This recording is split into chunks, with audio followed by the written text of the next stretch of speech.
Welcome to Fiction Audiobooks. If you enjoy the content, like and subscribing would be greatly appreciated. If you have any recommendations for novels, comment below. Please join my Patreon at https://www.patreon.com/fictionaudiobook. Chapter 471, Chapter 428. I was genuinely curious as to why they were here. Not that I was against them showing up for any reason. But still the timing was odd. Venelana immediately ran to not me, but her daughter who was a little ways behind me. A mother's instinct that was able to ignore the godly eyes that fell upon her and my other girls. Frankly, it just made me all the more attracted to her. Maybe I had a certain type. No, really. Strange noises in here. But hey, awkward reunions, or something. Technically, they'd never met before, but for some reason, Ares nearly fell to the ground in front of my scat hack, holding a bouquet of flowers up to her having professed his love. Where he got the flowers? I honestly couldn't even say. Normally, I would have already started a fight with him. I'm selfish and greedy. No one is allowed to claim my girls. However, I would also respect their own situations. Scat hack didn't need my overbearing protection unless she was in the mood for it. There had been a few occasions where she enjoyed me acting out that role. But it's obvious to tell when she's in the mood for such things. And at this moment, well. The silent stare and quick kick of hers that sent the Greek war god sliding across the room was enough of an answer to his confession. Scat hack beating people up was always enjoyable. Even when it was me. I think everyone was staring at them now. Which, to be fair, they were a sight that not many ever got to witness. The war god stood up, his helmet long having been knocked off. His red hair was wild, matching a sharp face. The only unnaturalness was the warm smile he had as he stared at Scat hack. "You're still the same," he said like a love-struck puppy. "Don't speak to me." Scat hack replied with a look of disgust. "Come on, don't be like that." The war god got back onto his feet. "Remember all the times we spent together?" "No. I can help you remember. My spear will be your only companion," she replied, her infamous spear appearing, coating in her bloodlust. "Ah, how nostalgic. You always took your spear out and tried to stab me." He sighed. Who knew that Ares, the god of war, was a simp? I wasn't very loud, but then again, there was not much noise as everyone just sort of stared, dumbstruck at what was happening. "What's a simp?" Jean whispered. "Well, there's an actual definition from an older vocabulary, but it's mostly used for its slang terminology. Basically, it's someone who's overly submissive and too attentive out of a failed hope of winning affection from someone." I answered completely seriously. Ares was now looking at me with eyes glowing and his own bloodlust wafting off of him. I merely raised an eyebrow.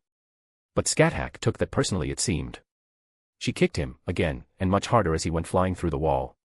"Don't look at my man like that." She scowled. Huh. Was this what it's like being on the opposite end of this kind of encounter? Zeus let out a long sigh. "Please fetch your brother and make sure he returns to Olympus." Athena grimaced, probably at what she just saw, and nodded to him, disappearing rather quickly. Well, surprisingly, I had a good impression of Zeus of all people. What a strange day this was turning out to be. However, the Greek god suddenly turned towards Scat hack. My teacher met his gaze, unwavering. "I will not say anything about what just happened. But there will not be a next time, lest you suffer my wrath." And it's gone. I know that as the king of gods, he has to project strength pretty much at all times, and I understand his position. But at the same time, that's my woman. I let my own pressure seep out, locking onto him. Fuck a golden apple if it meant my Scat hack was treated like that. His shitty god was clearly in the wrong. Zeus, surprisingly, didn't rise to provocation. His gaze was hard and unmoving under both myself and Scat hack, basically daring him to do anything. "Then I will return those words to you. Keep your dog away from me or, likewise, I will put it down." She snorted, dismissing her spear. Zeus didn't react, but there was a hint of respect. Instead, he turned to the devils. "Is this gathering finished?" Well. Seraphol was caught off guard. I ignored her for now as Reka followed Scat hack and came over to me. Another person stepped out, nearly pushing past Luff and another god that looked covered in pines and leaves with two branch-like horns sticking out of his head. She had a dark purple dress on with a similar veil covering her face. But her most notable feature were the two raven-like wings protruding from her back. If it wasn't obvious she was a god, perhaps she might have been mistaken for a fallen angel at first glance.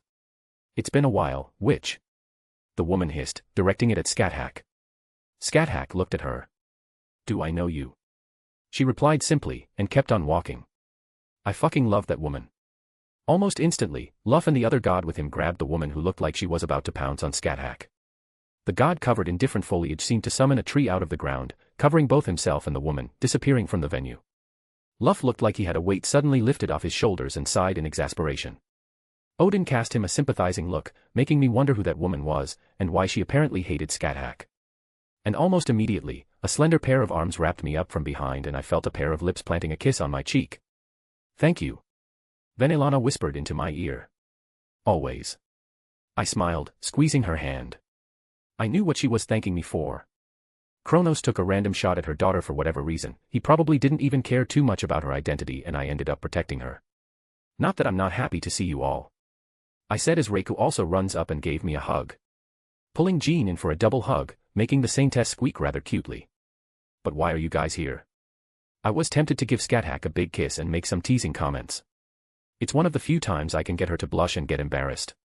Showering her with affection in front of other people like this was one of the few ways. But, I also knew she would probably kick me just as much as Ares. The only difference being that she would be much more gentle afterwards, in private. You worried your grandmother, student. Scathach said bluntly. Perhaps I can shed some light on this matter. Mozart popped up. Jesus, I completely forgot you were there. I blinked. I am hurt, but I cannot fault you for being focused on others. He chuckled. But alas, my poor master was so beset with worry. All right. What's going on? I was the one to discover this little intrusion onto the children's soiree, he responded. I offered my services as a guard for the evening. Rather, I was sharing stories with that Okita Suji gentleman. But I digress. I relayed my findings to my master and the illustrious devil leaders. Ah, and you couldn't reach me because our link communication doesn't work across realms. I glanced at Reiku. Servant telepathic communication was good, but it wasn't that good. My servant nodded. Mommy was worried. She pouted. Why didn't you just call? We tried. Venelana replied. It wouldn't go through. I furrowed my brow at that. Why didn't it go through? That doesn't make sense. Ah. I dropped my fist into my palm. No wonder. We never accounted for being in a stationary bubble of separated time. I nodded to myself in understanding. Why would we? It's something so unlikely to happen that it wasn't even worth consideration. It's like trying to call someone when I activate Jin's ability to answer questions where she freezes time. So you understand our concern, student? Scathach asked. Yeah, I can see the picture that was painted. I nodded. Venelana discovers that the place is sealed off. Can't reach me through the kaleidophone, and she panics, calls for help. I couldn't fault her in the slightest. Sorry for making you worry. You're forgiven. Venelana smiled, this time, turning my head for a much deeper kiss. Hey Red, that's your mom, right? I recognized Odin's voice even while I tried to phase it out to enjoy Venelana's aggressive tongue. Sure is. The fallen angel answered. Nice. Are we still on for dinner? She asked, after pulling away. Wouldn't miss it. I smiled. Good. She smiled back. But, we're probably going to have to delay it until tomorrow, probably. That's fine. Yeah, it would be awkward to head over there at this point. Huh, she just kissed me intimately in front of everyone. I didn't know how much of public knowledge it was that she was my woman now, but I guess everyone's going to know in the underworld at this point. Oh well, I didn't really care. Not like I was ashamed of anything. Mother. Another voice I didn't particularly like sounded out. Serzex. Venelana smiled, walking over to her son. Sorry for intruding, I was worried. Oh, it's no problem, Mama Gremory. Azazel quickly replied. Yeah, no problem Mama Gremory. Odin repeated with a shit-eating grin. Father, please don't start. His son sighed in an attempt to rein in the Allfather. Oh, and who's this charming young woman? Nuwa was now sauntering over, noticeably swaying her hips a little bit as she eyed Venelana. Holy shit, did Nuwa swing that way? This was a weird day so far. Mother, why don't I walk you out? Lucifer strained a smile, interrupting everything, and he aggressively, but not forcibly, led Venelana away. She just giggled, waving goodbye to me. Behind him, Nuwa and some of the gods were sharing a small laugh between themselves. Huh, it was weird seeing gods being so teasing. Comical. Just being normal, I suppose. It's not like they were degrading their images in any way amongst the crowd, but they were still finding the humor in the situation. A nice contrast to the atmosphere from but a few minutes ago when Kronos appeared. It wasn't like there was anything to immediately jump on because of that, so they were taking it easy. That, and gods don't really move with haste most of the time. They are beings that perceive time much differently than even someone like me. We should go. Scathach spoke. We came with a different motive than this gathering intended. Let us depart lest our presence cause other problems. If you have to. I relented. Love you. I sneaked in. She wasn't really focused on me, but her head snapped to me with her full attention. And ever so slightly, a little bit of pink crept up onto her cheeks. I love you as well. She huffed, barely more than whisper. So cute. Be careful. Reiku kissed my cheek. If you are in trouble, please call for help. If I encounter any real trouble, I'll make sure to reach out. I reassured her. Just as Reiku was about to break her hand away from mine, someone I didn't expect was nearly looming over us. Granted, he was still several feet away, but the way he moved and crossed the distance from where he was standing, I can't believe I didn't even notice him. Reiku seemed to have noticed him only now as well. Father. She said softly. Indra trembled. He sort of reached out to her, but stopped himself midway. I honestly didn't know much about Indra beyond the most basic myths and legends. Hindu mythology was not something I ever delved too strongly into. But despite any myths that depicted him negatively, and my own dislike for him, I believed he was someone who truly cared about his children. Confusion was evident by his expression. Hearing about an unknown daughter of his running around and feeling her was an entirely different matter. Her divinity was no doubt a beacon to his own. She may as well be holding up a big neon sign declaring herself the daughter of Indra. What is your name? His tone almost sounded fatherly. Minamoto no Reiku. My servant replied. He looked at her, mouth open, and the Hindu god found himself unable to respond properly. Frankly, she was one of the major reasons Indra even appeared in Japan. Sure, he probably used the excuse of that soul or whatever when he went to Yomi, and probably even intended to do whatever it was he was there for. But he made it clear that his anger and attention was due to someone running around with his divine power. That is to say, a demigod of his. His child, that he had no idea about until that moment. Come home with me. He suddenly said, there is a spot in Svarga for you. You have many siblings that will welcome you with open arms. Reiku shook her head, squeezing my hand tightly. Reiku craved familial affection. It was one of the driving points of what warped her personality so heavily. So, that must have hit her deeply, to be offered something like that without any strings attached. Indra looked at her, following her hand in mine, and finally to me. In any other situation, I may have verbally shot at Indra. Because it's rare for a chance to be in a situation where it's possible. But this was Reiku's moment, and I wasn't going to ruin it. Does he treat you well? Yes. Reiku smiled beautifully. I could see Indra clench his jaw as he looked at me again. To say he was biting his tongue would be an understatement. But as our eyes met, there seemed to be an understanding that whatever issues we had would be put aside when around her. Indra just silently nodded, opting not to say anything else. Instead, he raised his hand up, and the two gods he brought with him were at his side with haste.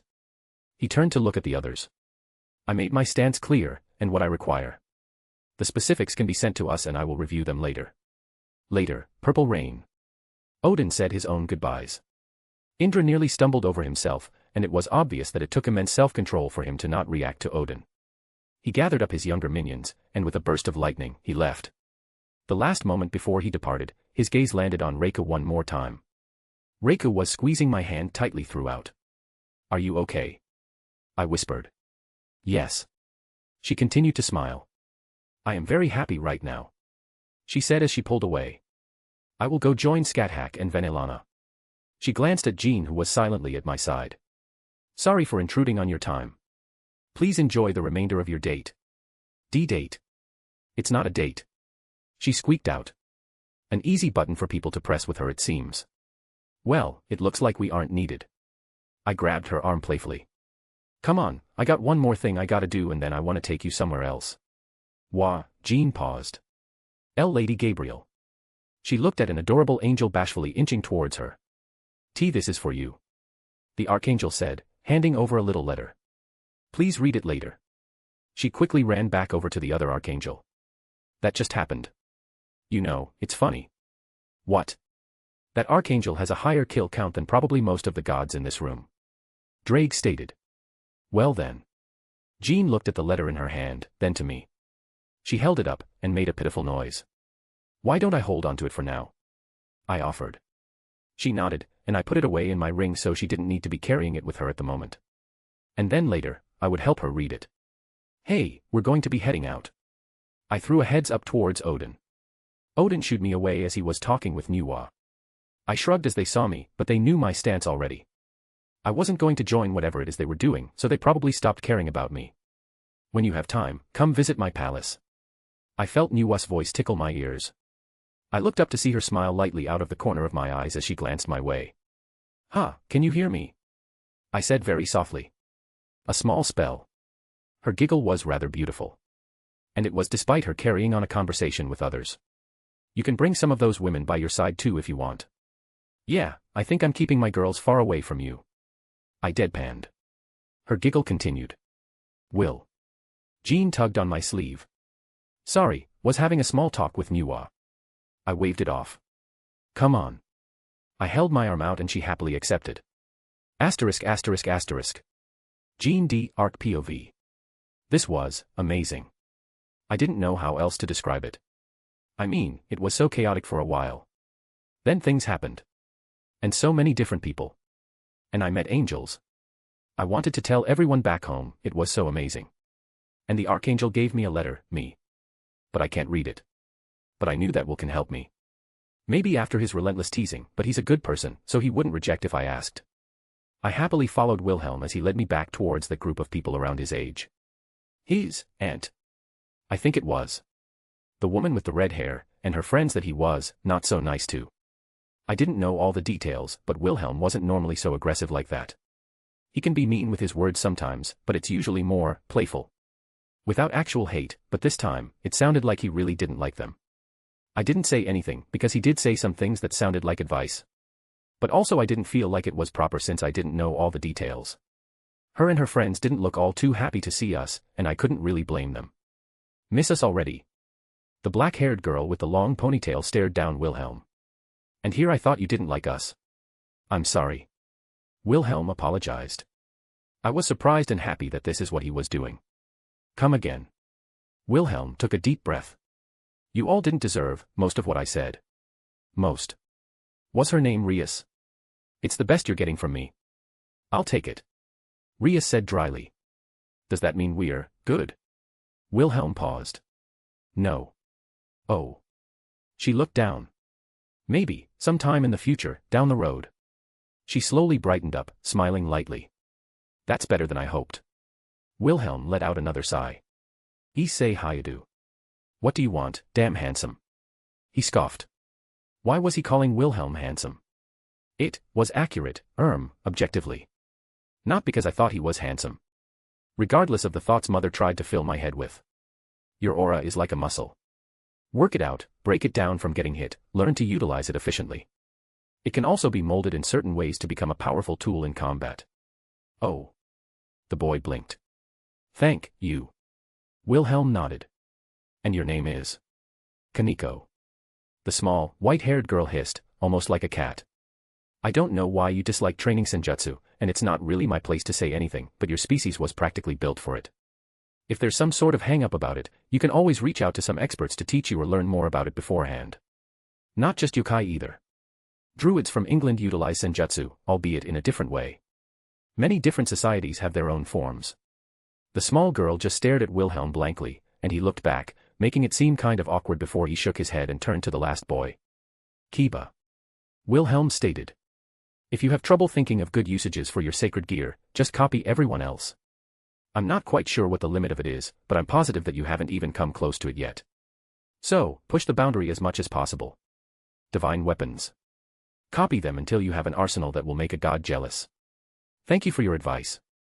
The boy smiled in return. Wilhelm nodded his head. Any advice for me? The black-haired girl put her hands on her hips with an amused grin. Pick a good stripper name. He replied without missing a beat. Ow. He let out as I hit him on the shoulder. Fine. I have no idea what your deal is honestly. But you're supposed to be her, he pointed to Rias. General. You need to lead. Or be able to take command in her absence. Your group is a mess, and I say that after apologizing and trying to be more polite. She stared at Wilhelm for a long moment. You couldn't handle me. She finally said. Probably because I don't carry enough singles on me. Wilhelm shot back. Her lips twitched into a pharaoh-like grin. I'm going to step on you someday. I have no response to that. Wilhelm somehow said without looking foolish. And do you have anything to say to me, Schweinorg? The other black-haired girl with glasses was glaring at him. Who are you? She looked like she was about to explode before Wilhelm grabbed me and pulled me through an abrupt portal. I nearly stumbled as my heel touched the pavement, but Wilhelm caught me before I fell. That was mean. I looked at him. She'll get over it. Wilhelm sounded dismissive. Whoever she is. I hit his shoulder again. Ow. He whined. I didn't hit you hard. I puffed up and hit his shoulder again. But you did a good thing by apologizing. I'm proud of you. It takes a lot of effort to admit when you did something wrong and make amends. I told him. Even if it could use some work. Hey, I'm serious. Meh. Stop. Cute. Nay. Why would you suddenly say that? Meanie. I looked around and noticed we were in some kind of neighborhood. Where did you take me? Some dark alley, so I can do naughty things with you. Don't say something like that. I hit him many more times. Mother said I'm not allowed to do naughty things secretly in public until after I'm married. Ah. I can't tell him that. But seriously, we visited your childhood home last time, I thought we'd visit mine this time. He said, and I looked to see where he was staring. It was a burned-down house that looked abandoned for quite a while now. Ah, I'm sorry. I quickly said, realizing that something was wrong. Wilhelm looked sad. I should try to cheer him up. Well, I guess both of our homes went up in flames. I smiled. Did you just make a joke about the fact that my childhood home was burned down? And no, I didn't mean it like that. That's. He suddenly burst out into laughter.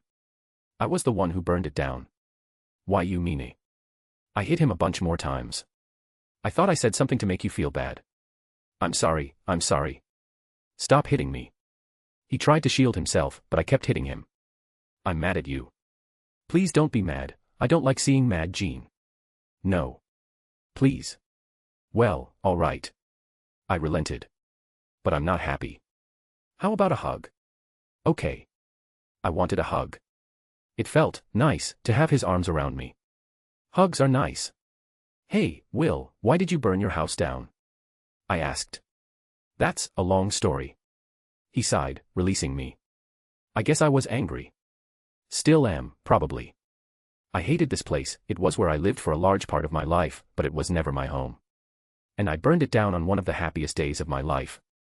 If no one got hurt, I guess I can't say it's wrong for you to be so happy that you burned the house down. No, burning it was just something I did on a whim and in the moment. He shook his head. What happened was the start of my adventure. It was because of this that I found Meridia, the first person after my mom that I ever loved. He looked nostalgic. It was the start of each step I took as I met everyone important in my life. And even as I ended up here with you. I'm someone important. Of course. He answered without a second thought. Hee. I felt something warm creeping up my cheeks. Thank you for everything. I had a lot of fun tonight. Even if it wasn't as intended. Well, that's not entirely your fault. Are you seriously placing blame with me? I'll subtract 30% of it. You're saying I'm 70% responsible for everything that happened. He stared. Sounds about right. I nodded happily. Bullshit. We can ask the others. That's not fair. Ha. I know how to win now. I just have to use your harem against you. Gah. I can't believe he's with so many women. It should be immoral and bad, but everyone's so happy. And they're so nice to me. Hey, Will. Scooted closer to him. Can you, please read the letter to me? I really want to see what the angel wrote to me. I hesitantly asked, knowing he was going to tease me. I have a theory. Hear me out. He lightly poked my nose. I have a theory that once you pick up a single language, your innate servant abilities will kick in and you will be able to handle every language like a normal servant. What are you saying? I looked at him. What I'm saying is. He took out the letter. How about I teach you? You would really do that? Why was my heart beating faster? Of course. I didn't know what to say and I felt my face becoming hot, so I just buried it into his shoulder. Thank you. Of course. I felt his arm go around me, and for some reason, I didn't want it to leave. Asterisk asterisk asterisk. A/N. If you want to read 9 chapters ahead or support me, visit my patreon/astoriforon. Chapter 472, Interlude 33. Azazel POV. Phew, I'm glad that's over. I practically collapsed onto the couch. We should celebrate a job well done. Celebration orgy. No. Seraphal deadpanned. Azazel, stop fooling around. Michael looked the same. Gabriel just looked aloof. What about you, Red? I asked. I'm happily married, thank you. Red rolled his eyes. You guys suck. I huffed. But seriously, I think everything went well. Before or after we were attacked by a god, and both my sister and Seraphal's sister were nearly killed along with a bunch of other people that came as guests. Lucy said dryly. We will have to thank the yokai officially. Michael mused. I did not realize the extent of the help provided until I talked to my people in depth. Yeah. I let out a sigh, slumping further in my seat. Heard he saved Vala's head, literally. I need to have a talk with him, he's too ready to jump into a fight. I shook my head. How's damage going on your guy's end, Michael? Actually, I never asked about what was happening after the whole peace thing was brokered either. Michael grimaced. Not everyone was happy about a peace agreement between our factions. Us either. Seraphal snorted. But I could imagine your end got it worse. Michael nodded. A significant portion of our established exorcists were close to rebelling. I sent Uriel down to quell their anger. Michael, I don't want to tell you how to leader your faction. Brother, I'm not a fool. Michael deadpanned. Which was more expressive than I've seen him in a while. It's good to get him off Dad's chair every now and then. Uriel was the best choice because he finally agreed with our decision, and he shared the same sentiments with those who desired continued hostilities. So we shouldn't expect a random invasion of exorcists that broke off from the church. Seraphal eyed him. I admit that such a thing is a possibility, but the majority of it has been stymied. Uriel did well to keep them held to the same beliefs while also accepting a peaceful coexistence. Well, we can't really fault him for some fanatics breaking off and doing their own things. Shit, we all have to deal with that crap. The instant the devils want to throw stones, we can just point at the old devil faction. Not to mention my own little group that nearly caused another great war not too long ago. What a mess. How'd Uriel convince them? His charisma basically starts and ends at skewering the enemies of heaven on his flaming sword. I pointed out. Ah, well. Michael scratched his head. He worded it in an interesting way. I'm hesitantly curious.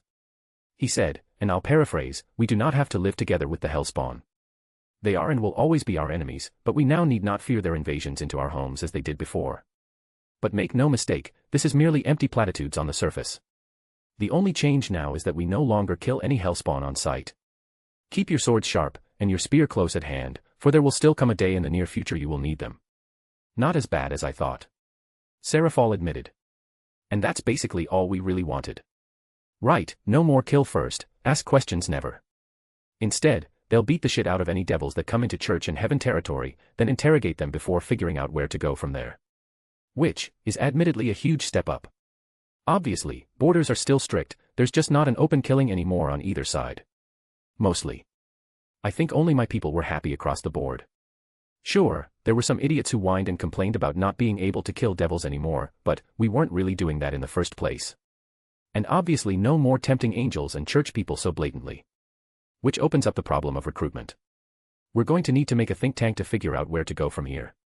But that's for later. And what about Kronos announcing that Father kicked the bucket? I finally asked. Michael winced. The ones we brought already knew. Really? I raised an eyebrow. That's weird, the church is usually really bad at forcing secrets to be kept. Michael frowned, but didn't deny it.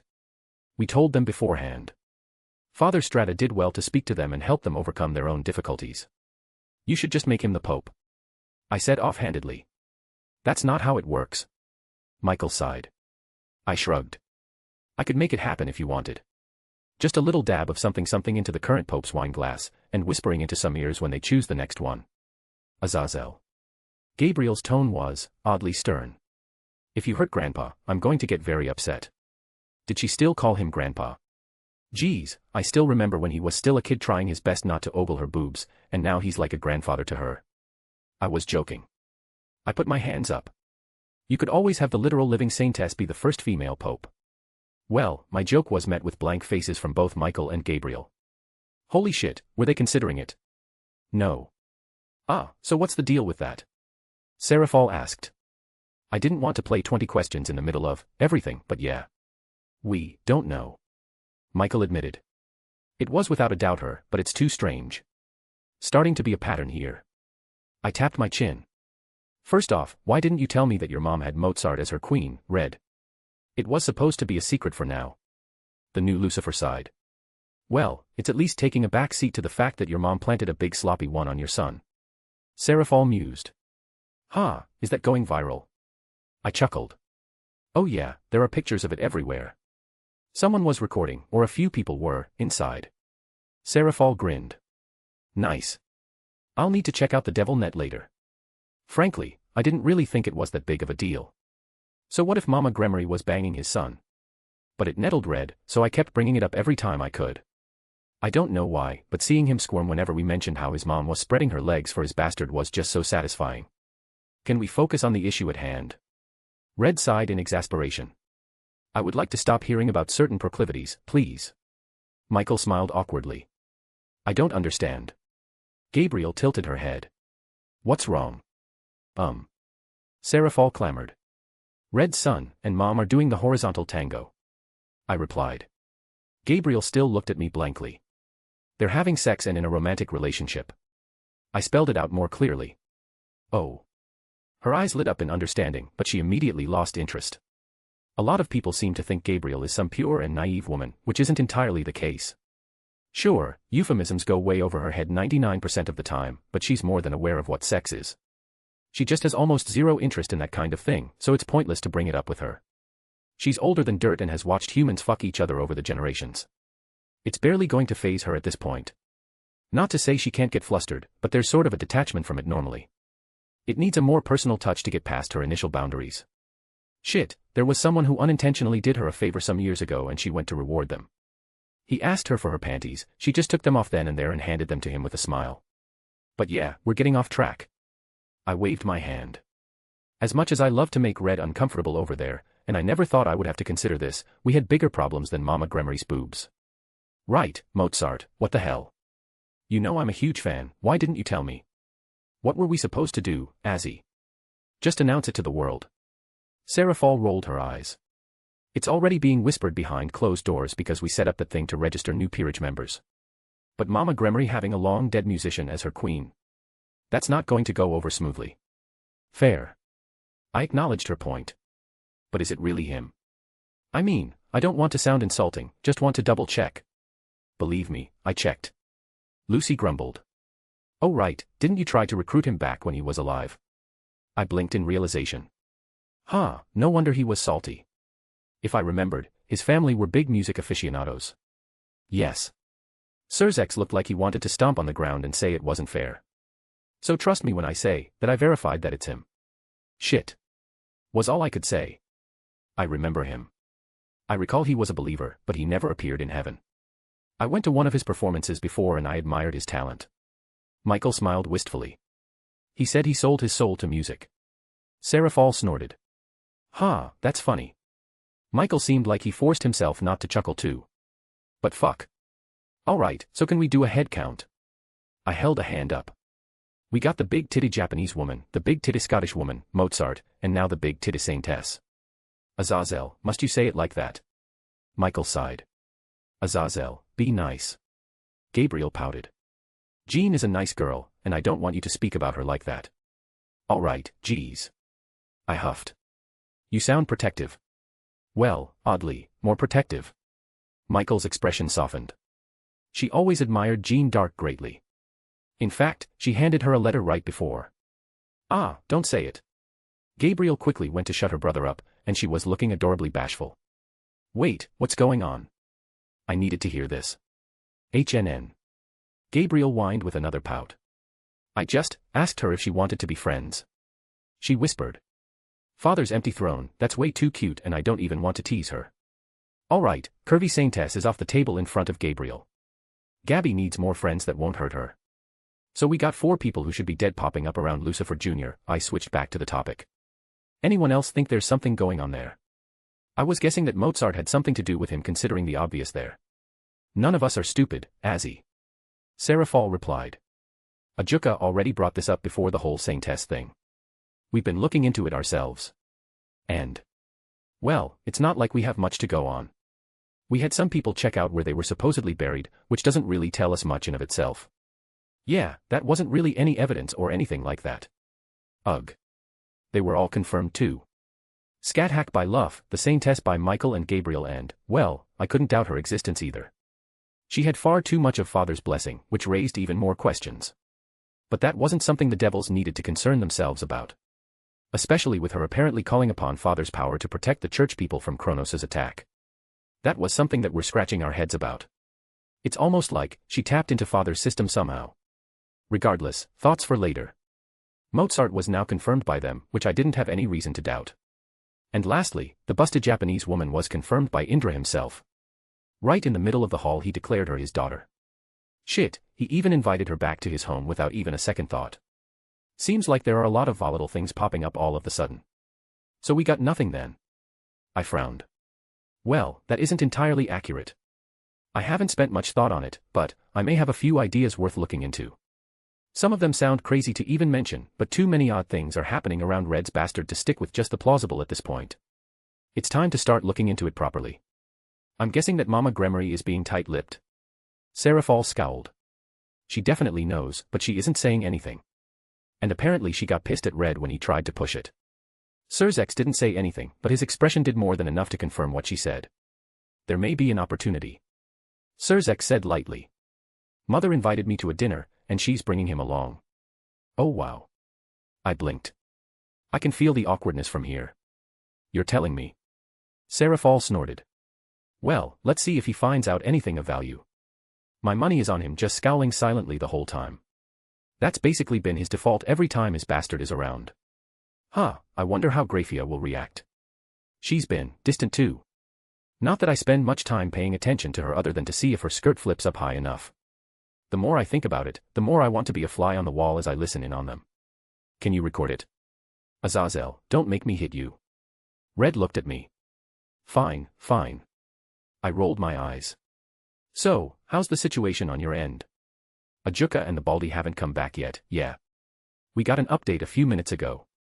Serafall nodded, and everyone got a bit more serious for the main topic. From what we've discovered, every major entrance to the underworld was attacked except for the ones under the fallen angels. It was brief and already over by the time we even left the building, and the damage itself was minimal. I'm going to jump the gun here and say that we absolutely had no hand in this. If I was going to pull something like this off, I would attack our own as well to throw you guys off. I quickly defended ourselves. Relax, we know you aren't involved. Serafall huffed. And what was the objective? Michael interlocked his fingers, looking deeply contemplative. This whole situation is odd. Kronos is a tyrant of legendary proportions. I do not see him as being someone who is whimsical in his actions. Serafall and Serzex looked at each other silently. Alright, we'll talk about a few things. Red relented. We had some information we hadn't shared yet. Stuff we got from interrogating some of the old Satan faction people. And? I asked. We don't know. Serzex frowned. We had compiled all the pertinent information and held the prisoners and they're now dead and the stuff we gained was destroyed.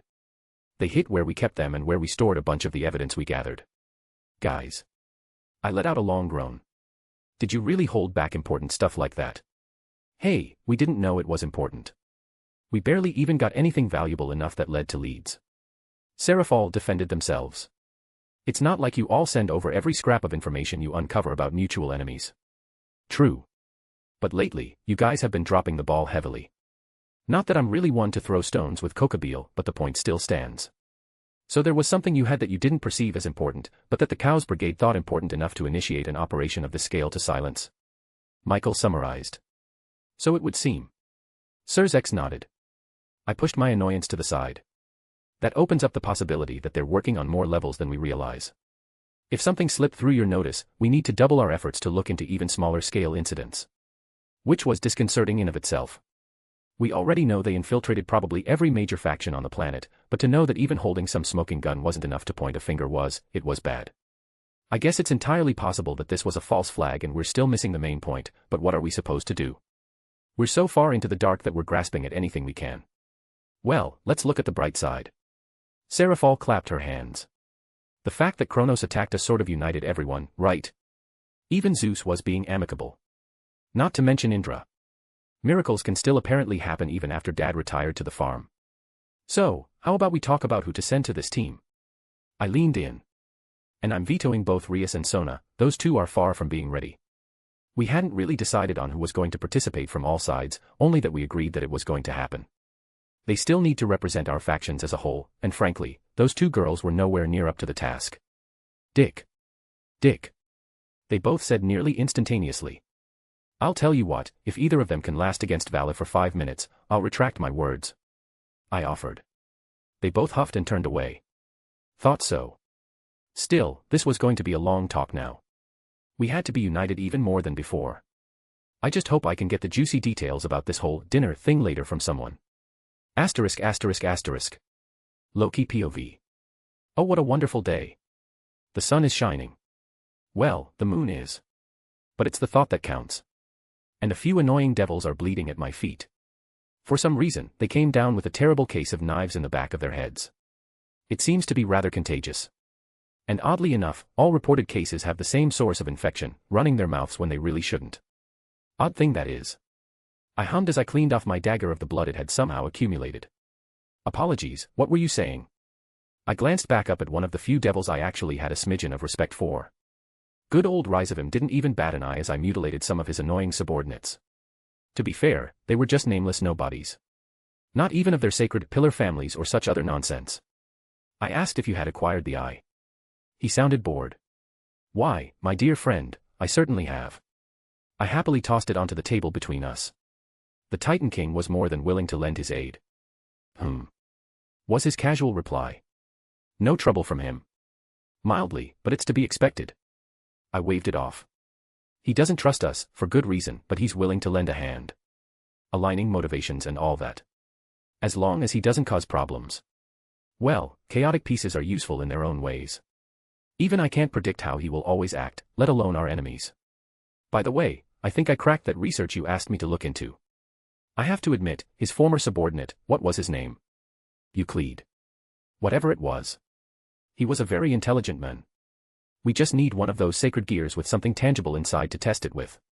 His research into copying sacred gears was innovative, I must say.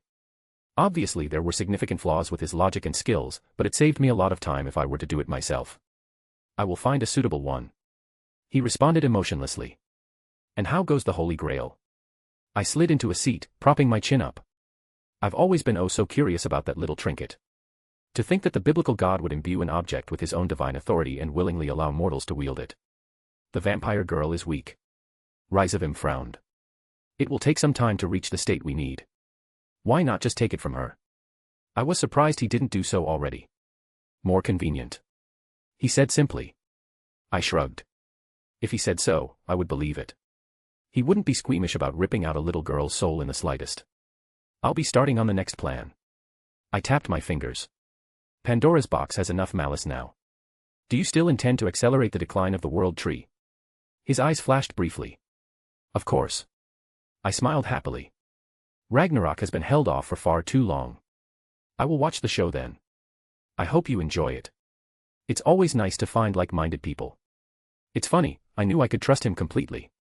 Someone who wouldn't even think twice about killing their own sibling if it meant they got a step closer to any goal they desired. Simply because, we wanted the same thing and we wouldn't step on each other's toes. His goals and mine didn't perfectly align, but at the end of the day, either was fine with us. How are you going to use the Eye if the Grail isn't up to par yet? I will use Mother. He replied, once more without much expression. How diabolical. Even I wouldn't use my mother in such a way. Yet this devil would use his mother's mutated and disgusting body to resurrect a long-dead god. What a pitiful woman. I wasn't even sure her consciousness completely disappeared. She's probably still trapped in endless torment inside her own mind if she hadn't broken yet. And he simply doesn't care. Maybe he's more ruthless than even I am. Because I still love my mother dearly. Oh, before I forget. I snapped my fingers, producing the orb that good old Kronos gave me. The Titan King was kind enough to give me this. I know you've been interested in that half-devil recently. For the first time, he visibly reacted. Actually smiling and expressing eagerness. Thank you. Weird. But who am I to judge someone's tastes? He's a thorn in my side, so if Ryzovim wants to play some games with him, by all means. I was about to bring up the details of the whole team thing that those allied factions seemed keen on, but I decided to ignore it. A bunch of children were beneath our notice. Perhaps I'll have a use for them in the future, but for now, I wouldn't put much thought into it. Odin definitely had a hand in things, and I had no idea what he was planning, so I wouldn't make too large a move on an obvious piece of his. I would just keep an eye on them for now and see what they get up to. Well, let's see what Odin's next move is. Because if he doesn't have anything, Yggdrasil is going to burn. ****. If you want to read 9 chapters ahead or support me, visit my patreon.com/astoriforon. We also have a boosty under the same name for those who can't use the above website. Chapter 473, Chapter 429. What are you doing? Rin sat down next to me. What? I blinked her way. You've been staring off into space for a while now. Just thinking. Did you hurt yourself? It was Mordred this time who plopped down on my other side, casually leaning back. Funny. Yeah, I'm a fucking riot. She rolled her eyes. I was just taking the time to think. I replied. It's been a while since I've sat down and just enjoyed this. And by this, you mean? The fact that I have a harem. I said completely seriously. I was watching as the majority of my girls were hanging around, not really doing anything in particular, but just being friendly with one another. Salem and Meridia were absent, but that wasn't really surprising. Meridia, obviously, was for the obvious reason. But Salem was much more antisocial, and it would take time to break her out of her shell. But even then, she probably wasn't someone who would have ever been bubbly. God, you're such a cunt. Mordred snorted. You jealous, Momo? I grinned. I will fucking stab you if you call me that again. She growled. I reached over and patted her on the head. She swiped at my hand a few times, but eventually she reluctantly gave in. What's wrong, Rin? You also jealous? I elbowed her slightly because she looked like she sucked a lemon. She was more or less like a sister figure to me. If I didn't tease her, what was the point? Gramps' student, Artoria's closest friend, should I call her sister-in-law? Fuck off, Schweinorg. She crossed her arms with a huff. Not everyone is a horndog like you. Don't be like that, Rin. Find anyone that catches your eye. Do you want help? There's no need to rush into anything, you have your entire life ahead of you, but I can set you up with some people if you're interested. Boy, or girls, whatever you prefer. I was, half teasing her. Shut up. She flushed slightly. Huh. What about you, Momo? You looking for a partner? Boys? Girls? Interested in anyone? You really have a death wish, don't you? She glared. I made a bring it on gesture. She scoffed, crossing her arms like Rin was. Well, if you back down from a threat, I'd kick your ass. Father deserves better than some pussy bitch. She was changing the subject. Fuck, I don't know. She huffed, cutely breaking eye contact. I ain't never thought about that sort of thing. I shifted gears. You don't have to. You're free to do whatever you want, however you want. I patted her head again, much to her chagrin. If you ever start considering it, I'll help you however I can. I smiled. I was teasing her, but I wouldn't actually push beyond certain lines. I didn't want to make her uncomfortable after all. If she was seriously struggling with the idea of any kind of romantic relationship, I wouldn't dwell on it just to get a reaction out of her. Her life was complicated enough without me forcing my own perspective onto her. Let her figure it out herself in her own time. She did relax slightly. How has Skyrim been treating you both? I asked. I like it. Mordred perked up with a casual grin. The necromancer bastard's been liking it too. That thing you gave him that lets him teleport is bullshit. The what? Oh, the sacred gear. I forgot about that in all honesty. The one I got from that magician when I rescued Venelana. I didn't even know its name and it was one of the lowest tiers without any direct combat ability. Though, the ability to teleport in line of sight was significant to any proper battle-hardened magus like Mordred's master. Yeah, that thing. She nodded. Fuck, you should see him. He makes these bomb things out of hearts he gets from things he kills, right? Well, we killed one of those nasty trolls and he cut the heart out and made it into a bomb. Shit blew up like half a forest we were in. She threw her hands up excitedly. He almost died, but it was fucking awesome. It's easy to forget that Mordred was actually very young mentally. Her growth was forced, and she was technically less than 10 years old. She was forced to mature at a rapid rate by her mother, so that left some imprints on her mentality. She slipped into this kid-like state sometimes, and I couldn't help but indulge her when she did. It also showed that she was comfortable enough around us too. So he's just teleporting around dropping bombs on things? I asked. It's hilarious. She laughed. And then he'll just pop some assholes in the face with his shotgun and they have no idea what's happening. Even Rin was smiling a bit. Find anything big enough to give you trouble. I wish. Mordred huffed. We mostly just go into some old tomb or something. I like getting all the gold and shit. It means I can buy more food and stuff. But I want a challenge. It's not fair that those other bastards got to fight dragons. You haven't found a single dragon. I responded. Well. She looked downtrodden. We found one that was attacking some town. But it tried to run as soon as it saw me running over. The assholes. She pouted, and it was adorable. Well, if I was that dragon, I'd probably run away too if you came over screaming in excitement while waving around Clarent. I pointed out. I wasn't screaming in excitement. She flushed a tiny bit. Right. But you did good, you saved that village, right? Of course. She puffed her chest up. I'm just pissed that I only managed to nick the edge of its wing. She looked down. I wanted to give the corpse to Father. Jesus Christ, this girl was way too cute. Have you told her yet? Of course not, why would I tell Father about my failure? She scoffed. I think that Artoria would be thrilled to hear about how you chased away a dragon and saved a bunch of people. Mordred huffed. I guess I'll tell Father later. I pat her head one more time before standing up. Speaking of your father, I should go say hi. Oh God, are you gonna go flirt? Mordred blenked. Do you even have to ask? Rin rolled her eyes. I just chuckled and walked over to where my girls were standing around. They noticed me, but they were still focused on their own things. So, I just walked up and swept Artoria up into my arms. She made a cute little sound of surprise, but settled in my arms. Did you do something to Mordred and Rin? She looked at me. Maybe. I kissed her head. Don't tease them too much. She smiled lightly. No promises. I put my chin on top of her head. What are you girls talking about? This and that. Yasaka said cryptically. We were talking about you. Jin smiled. It's all bad things, of course. Izzy added. Of course. I nodded. Reiku, were they talking about me behind my back?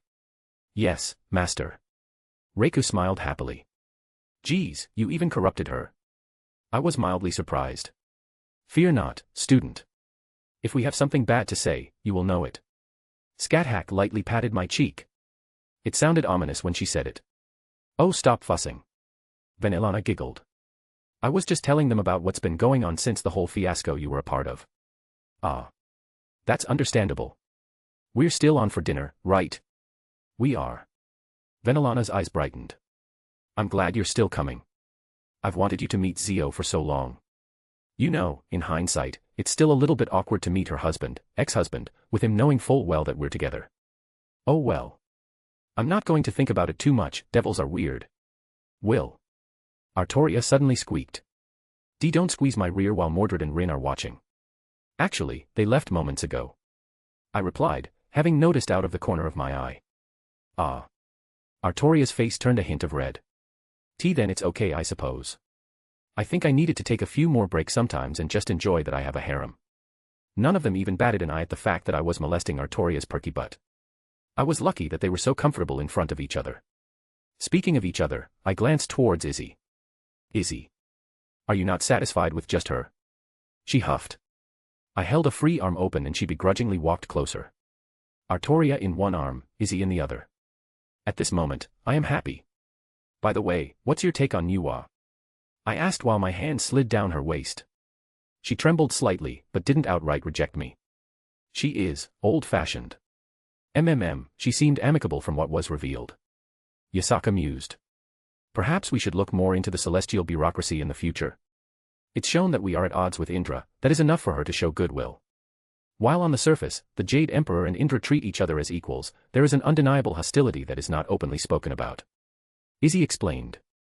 Not to mention, she let out her own little squeak as I squeezed her rear just like I was doing to Artoria. She slowly turned her head to me. You are unrepentantly lecherous. Well, who told you to be so desirable?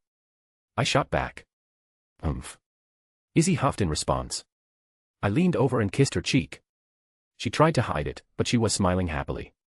Do you want information, or are you just using this opportunity to feel me up? Both. She pinched me. All right, I was just curious because she invited me to her home. I replied. Should we be worried about a new sister? Jin curled an eyebrow.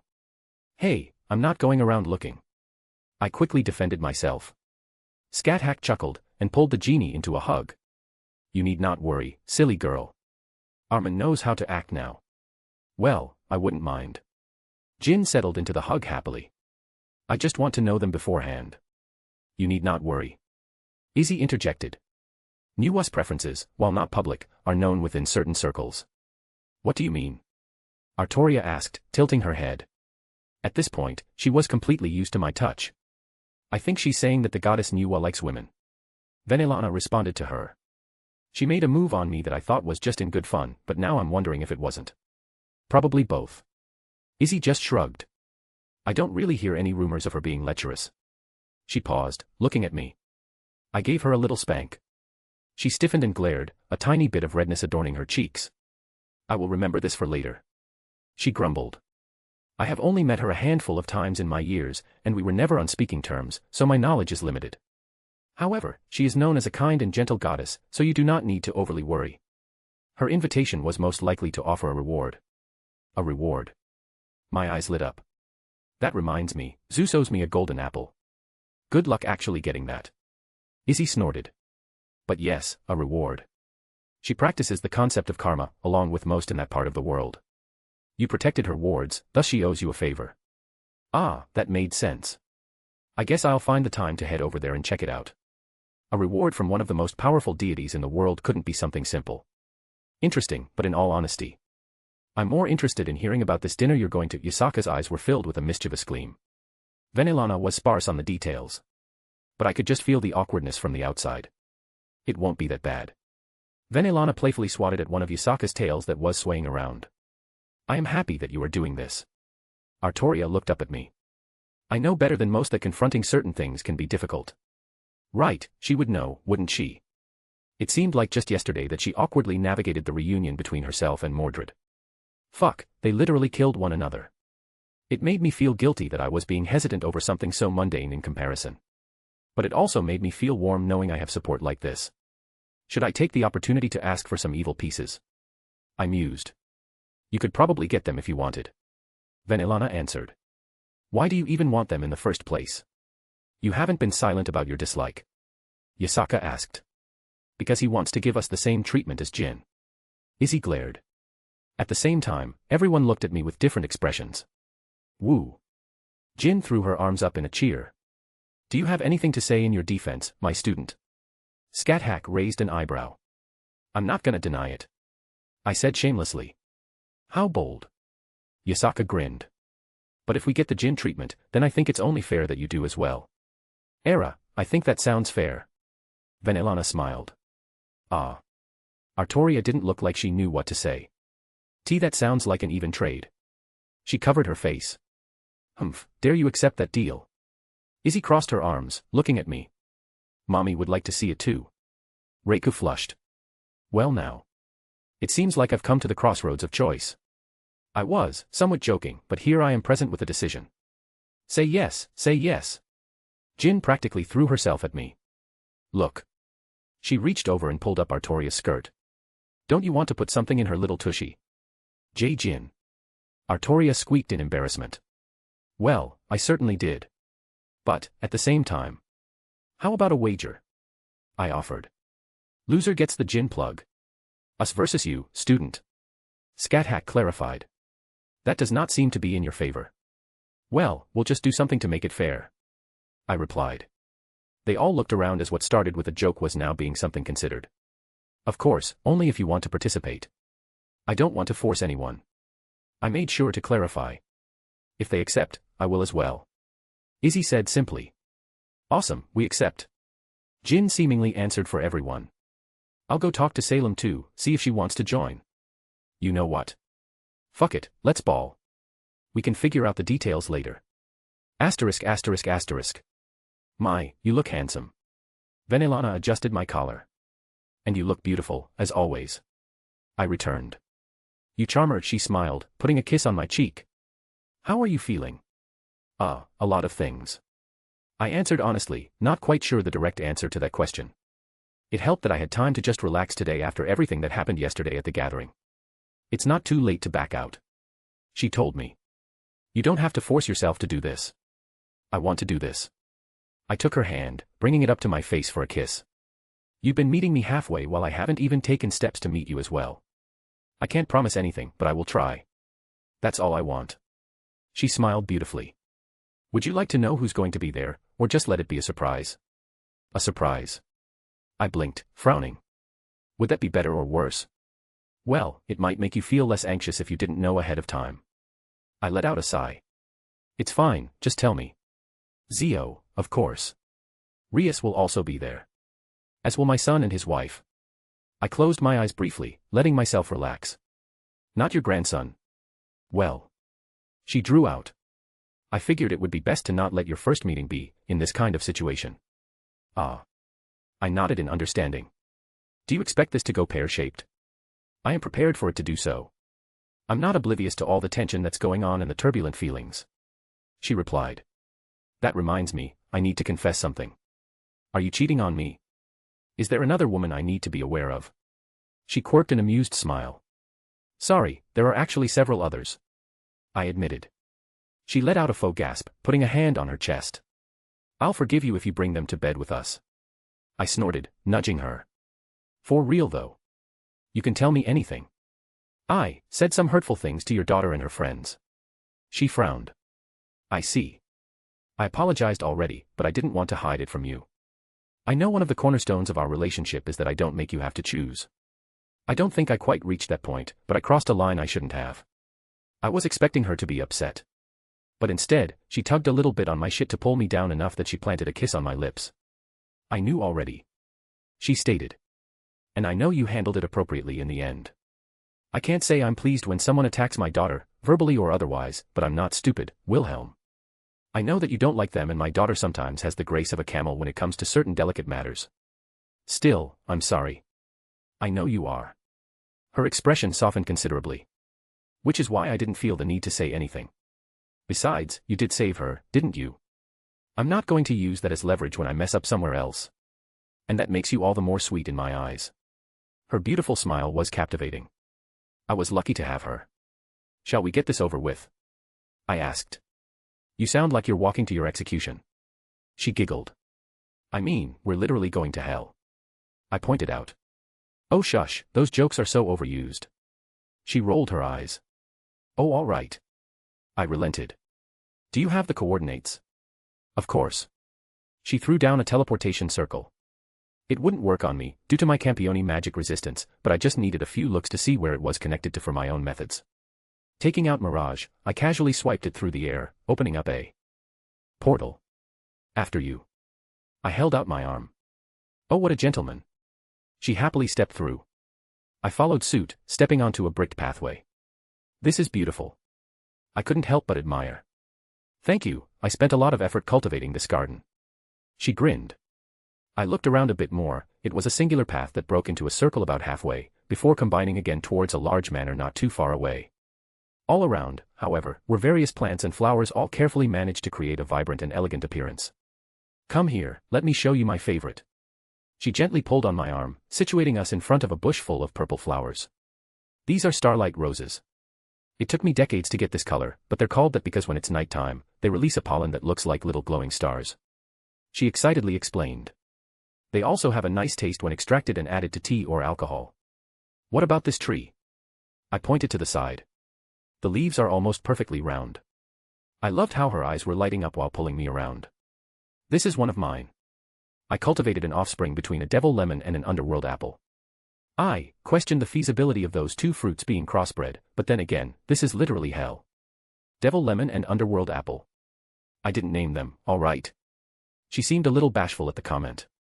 The older devils weren't exactly the most talented when it comes to naming things. They originally started from the normal variants you would find topside, but became contaminated by Hell's aura and mutated.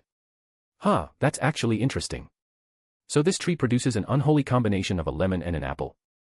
Lapple. Eamon. Apon. Should I add a suffix depicting hell to it? She playfully smacked my shoulder. I just call it a circle fruit, due to its shape. Less sour than a lemon, but sweeter than a normal apple. Let me guess, good for alcohol. She giggled. I'm starting to see a pattern. Not that I was at all against it. A shame that it didn't seem to be the season for it to produce fruit. Come on, we can see all this later. She grabbed my hand again, leading me towards the house. It was odd, seeing her with such a vivid look of excitement. Not in a bad way, just noticeably different. I liked it. A random question. A random answer. She responded. She was definitely in a playful mood. Do you guys have camels? We do in fact have camels. She laughed. Do you want to see them? Yes. I found myself curious. But that can wait until later. From the Ars Goetia, the demon Gremmery was known for its camels, or something like that. We walked up to the front door, and there was an older gentleman waiting for us. He didn't speak, but his aura was rather impressive. He silently bowed his head and opened the door for us to enter. I was expecting the ostentatious, but there is a difference between expecting it and experiencing it. I can't really throw stones in regards to hoarding treasure, but I never really showed it off in the same way. It wasn't even really the gold intertwined with the decorations, there were materials used to craft the furniture and decorations that went beyond mere gold. Wow. I simply said. If there's one thing you should know about devils, it's that they like to show off. She grabbed my arm. Come on, Zio is waiting in the study before dinner starts. He wanted to meet you. Lead the way. I didn't resist as she continued to cheerfully pull me throughout the mansion. It was more of the same, in all honesty.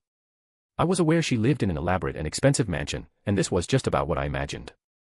I was peeking at every room we passed by, just to get a feel for the place, and I was impressed. Don't worry, I'll show you my room after dinner, she whispered. Calm down, little Wilhelm. But that distracted me long enough that we came to the right room. She pushed it open without a second thought, and dragged me inside. There was one person there, sitting down in a ridiculously/extravagantly plush couch/chair as he casually read a book. A small smile on his face as he snapped it shut once we entered. Getting a good look at him, we did look extremely similar. Venelana did make a comment about how she had a certain type, and I couldn't deny it here. Not that I was put off by that, it's not like I too don't have a certain type. The main difference was that his long red hair was in a ponytail, and he had a small beard, which gave him a bit more maturity in my opinion. Honestly, he gave off a rather gentle aura, similar to Venelana. He immediately stood up and offered his hand. You must be my grandson. It's good to finally meet you, I'm the head of the Gremmery family, Zeoticus Gremmery.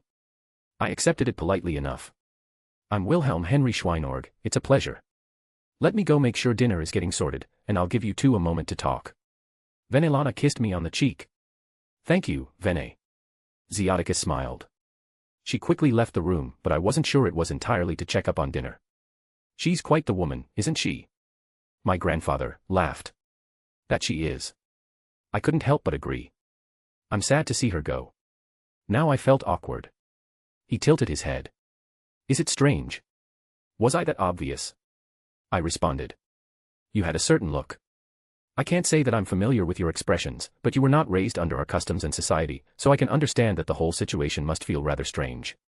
He gestured to an open seat across from him and I took it as he retook his own seat. It was odd, I didn't really feel any negative feelings as I talked to him. I guess, deep down, I never really attributed anything to him as he was never a person involved. I guess I'm just wondering if there's any bad blood. To say I was skeptical about him willingly stepping away from her was still something that I wanted clarification on. Because I was definitely no homewrecker. I didn't want there to be a situation where he was still pining for Venelana and I was causing problems. He tapped his cheek. If you're wondering if I'm jealous, the answer is complicated. From the perspective of a man, I would say yes, simply because she's a one-in-a-million woman who can't be replaced. From the perspective of a husband and a dear friend, I'm happy that she's found someone else. That still feels awkward to hear so bluntly. But also rather sweet. He let out a chuckle. I'm sure it is. You're still young, you won't understand it yet. We've been together for over 1,000 years. Sometimes, you simply drift apart and those feelings of love slowly fade away. Perhaps it will happen to you eventually, or perhaps not. But while I may no longer be Venelana's husband in that sense, I will always be her family and friend and wish her happiness. I see. I admired him for that, I think. I don't know if I could ever willingly let go of someone I loved. Just remembering what happened with Scathack hurt me enough that I had to push those memories down. Vene probably set this up before dinner to clear the air. He smiled. I assure you that I have no hard feelings nor am I harboring resentment. I too was curious to gauge you myself. But seeing Vene with that excitement and spark in her eyes, that's all I need to know. You have my full blessing, and I hope you take good care of her. I nodded. I still think it's weird to be told that so bluntly. Ha ha. He chuckled loudly. My kids are the same, they get so hung up on such things. It's not as strange as you would think. Should I tell you about when Vene and I were, what do the humans call it, swingers? Yes, we paired up with other couples some centuries ago for a bit of fun for a few years before we got bored of it. Why, we even. Please don't, I mentally cringed. I don't like to think about my woman and hear about how she was sleeping with other people. He just chuckled again. Kids these days, so restrained and prude. By the time I was your age, I had already been with the wives of all my friends and even their mothers. I find myself oddly respecting you right now, while also being horrified. Oh my god, I thought only Venelana liked to do things to mentally scar those around her, but he's the same, wasn't he? Would you like some advice? I know Vene's preferences. He offered with complete sincerity. I guess I do have some shame hidden deep down. I came to the immediate realization after I processed what he said. Fucking Christ, this dinner was going to go horribly, wasn't it? And not just for me. He stood up from his chair, before I had time to digest everything he just told me, even with how little it actually was. Come on, my boy. He patted my shoulder. Everyone should be ready. I want to know my grandson better, I have many questions for you. Yeah, okay. I just stood up blankly. I followed him a few rooms away, and I could smell the food as we got close. The dining room itself was as expected. A large table with many places set about. But the people there are what caught my attention. Venelana was sitting at one end, and a little look let me know that I was to sit beside her. But the others, well. I had mixed feelings, but I wasn't going to stick my head into the sand at this point. I knew they were here, and I came here anyway. Venelana's daughter, Rias, was sitting down with a hesitant smile as our eyes met. Nothing more than a glance sent her way. But opposite of her was, him. My biological father. He had an expressionless look about him, but our eyes met. And then there was that woman at his side. I nearly scowled just seeing her. She was still wearing her maid attire, and it took significant self-restraint for me to not run my mouth immediately. I simply took a deep breath. My grandfather took the seat at the head of the table, flanked on both sides with his children, while I went to the opposite end, next to Venelana. I hope he didn't drill you about anything too hard. She took my hand into hers as soon as I sat down, basically making a declaration. Nope, he was just regaling me of stories about how you two used to swap partners with other families. And how he slept with all of his friends, and their moms too. I replied. Venelana, well, she just smiled humorously. But everyone else at the table, there were mixed reactions of shock, disgust, and utter awkwardness. Fuck, I wasn't going to be the only one that had to suffer through those images in my head. But I had a strange feeling that this wasn't nearly the extent of the awkwardness I was going to experience by the end of the night. ****. A/N. Just a nice family dinner, nothing bad will happen. If you want to read 9 chapters ahead or support me, visit my patreon.com/astoriforon. I also have a boosty under the same name for those who can't access the above. Loot based on the wager mentioned in the chapter will be coming up soon. Chapter 474, Chapter 430. Well, I think we were off to a good and productive start. Silence was better than the alternative, I supposed. You have a lovely home. I decided to break the silence. Ziatica smiled, completely unconcerned about the awkwardness that was obviously shared by most of us at the table. Thank you, but I can't take any credit. My parents were the ones who had it built, and Vene was the one who updated it over the years. I'll make sure to give you the full tour after. She smiled happily. I believe it's customary to give a gift in a situation like this. I mused for a moment. I should have handed it to him right away, but I had been, understandably, focused on other things. With a thought, I produced a bottle of fire whiskey. I was thankful that I managed to snag enough that I didn't waste it all when I got drunk. I simply floated the bottle over to him. He happily accepted it. I don't believe I've ever seen this brand before. It's fire whiskey, it has a bit of magic in it, so it has a certain kick. I explained briefly. Nothing extravagant, but it should be a novel gift. Without even a word, the butler from before was behind him holding a tray of glasses with ice in them as he set them about the table. My grandfather poured himself a glass of it and he eyed it curiously. He went through the basic motions of investigating the foreign alcohol. Not in the sense that he was skeptical about my gift, like poison or anything, but from the perspective of a connoisseur, testing the aroma, opacity, smell, and the color. He finally took a sip and finished with a satisfied smile. What a unique taste. I can also feel some strange force swelling inside of me. First time most people drink it, they accidentally burp a bit of fire, hence the name. I replied. Ha ha. He chuckled. What a wonderful gift, thank you. And now that's out of the way, I had no idea what else I'm supposed to say. Thankfully, the butler returned with plates of food prepared. And it smelled wonderful. The meat was not beef, but it seemed similar. Some kind of prime rib of a creature almost indistinguishable from a cow at first glance. Only a few more moments of inspection could I see the small differences. What animal is this from? I whispered to Venelana. Minotaur. She said simply. I didn't know what to say to that. I was not against eating creatures with intelligence. Give me a giant crab that could talk. If we ended up fighting to the death, I'd happily eat it. But a more humanoid creature, it made me feel queasy. Don't worry, they're barely more intelligent than cows. She said again. All right. That made it somewhat better. I cut a piece off and put it into my mouth and it was fucking delicious, which just made me more conflicted. I just decided not to think too hard about it. So, tell me. Zeoticus took the reins. I'm curious how you reached the spot you're in now. I only have the faintest idea of what you've been up to since you've left. The question was obviously directed at me. And it wasn't really probing. It didn't feel like he had a malicious or secondary reason for asking, just almost like small talk. Well, everyone else seemed interested enough, but I didn't particularly care too much. I went up north, met some good people and joined the College of Winterhold. I said casually. Learned a bit of magic there. Then met with my grandfather and joined the Mages Association. I've never heard of those places. My biological father interrupted. What a surprise, you're ignorant about something. I replied without missing a beat and meeting his gaze. Oof. Venelana's daughter whispered. His eye twitched a little. As Lucifer of the Devil faction, there are very few things I am unaware of. It's a good thing I wasn't needed then. Yes, it was certainly a good thing I didn't need to move twice to rescue my woman. My mother would have been rescued regardless. I suppose you were simply unlucky that twice in a row landed upon the few things you were unaware of. I snorted. But I guess, I shouldn't complain, otherwise, I wouldn't have met such a wonderful woman and have a child on the way. There was a beat of silence as they processed what I said. Rias blurted. Mother. Followed her brother. Lady Gremory. Lastly, the maid. Oh stop, I'm not pregnant. Venelana rolled her eyes and playfully swatted at my shoulder. Don't say that to them just to get a reaction. You're not pregnant, Mom. Rias hesitantly asked. I assure you, Rias, I'm not pregnant. Yet. Mom. And that's not for a lack of trying, mind you. Mother, please stop. Her son pleaded. Do you want to use the wine cellar? Zeoticus offered, confusing the lot of us. Oh, that's a good idea. Venelana's eyes lit up and turned to me. That's where Rias and Serzex were conceived. We could never prove it, but that room has to have something special about it. Please stop. Rias whined. Don't forget little Sona too. Zeoticus added. Of course, how could I forget about her? Venelana nodded. Mom, please don't tell me that's how. It was a relief that Sona inherited the Citri bloodline.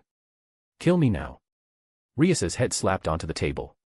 Is that why there's a bed in the wine cellar, Lady Gremory? The maid squawked in realization. Now I know why it was always unkempt in the past. Well, we certainly aren't going to do it on the cobble floor. Venelana shrugged. One of the few times in my life I was utterly speechless. My children are such prudes. Zeoticus shook his head. I'll have you know that my parents loved to tell the story of how they conceived me. It was the early days of spring, late into the 6th century. Oh Zeo, they've heard this story more than enough times now. Venelana giggled while her children looked scared for life. They are devils, they should be accustomed to a bit of debauchery. He harumphed. Back in my day, our fathers would offer us one of his mistresses for our first learning experience. But do you know what happened when I attempted to do the same for Serzex? Zeoticus looked at me. He ran away crying. The woman I thought of as an aunt ambushed me and took her clothes off. The Lucifer squawked himself. What was I supposed to do? I was a kid back then. You were 20 years old. His dad shot back. Damn it, Dad, you promised not to mention that again. The Lucifer dropped his face into his palms. I take back everything I said, I love it here and this was one of the best days of my life. I agree, this has been entirely worth it just for this. Drake also seemed to be enjoying himself. At least my grandson doesn't have the same hang-ups. Look at him, he already has a harem. Zeoticus gestured to me. And he even managed to land your mother. You should take a page out of his book. Actually, she seduced me. I pointed out, adding a little bit of fuel to this wonderful fire. She practically tore her clothes off and pinned me down. All their eyes snapped to me. He's not wrong, Vanillana cooed. See? That's how you handle it. He didn't run away crying. Zeoticus slapped the table. He manned up, and gave your mother what she needed. Why are you like this? I'm a devil. Is this normal? I whispered to Vanillana. Oh yes, don't worry, this is normally how our dinners go. Vanillana reassured me. Well, okay then. What about Rias? Serzex. Zeoticus's voice got a little firm. I told you years ago that your little sister was off limits. That's not what I meant, Dad. Rias already started on her own harem. Zeoticus nodded to himself. I what? The red-headed girl blurted out. Of course, we all know what you get up to with your queen. Zeoticus actually sounded proud. You're well on your way.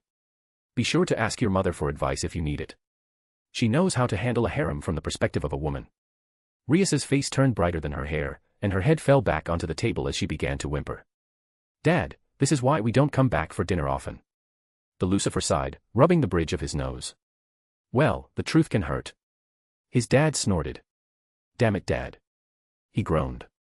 Do you really have to embarrass us now of all times? All right, Zio, I think their fragile sense of decency can't handle any more. Vanillana finally spoke up. We should probably accept that this generation of devils doesn't have the same views as us. Bah, I'll never accept it. I don't care about that other nonsense that the old blood spouted, but a devil should be free to indulge in harmless fun. I think your daughter started bleeding from hitting her head on the table. The maid pointed out the red-headed girl that was still whimpering with her head smashed against it. It builds character. Zeoticus was dismissive. This is a really sturdy table. I randomly mentioned. We finally splurged on something a bit tougher. You wouldn't believe how many tables we've gone through in the past. Vanillana replied. Yeah, I can't imagine why. I just calmly cut apart my meal and took bites.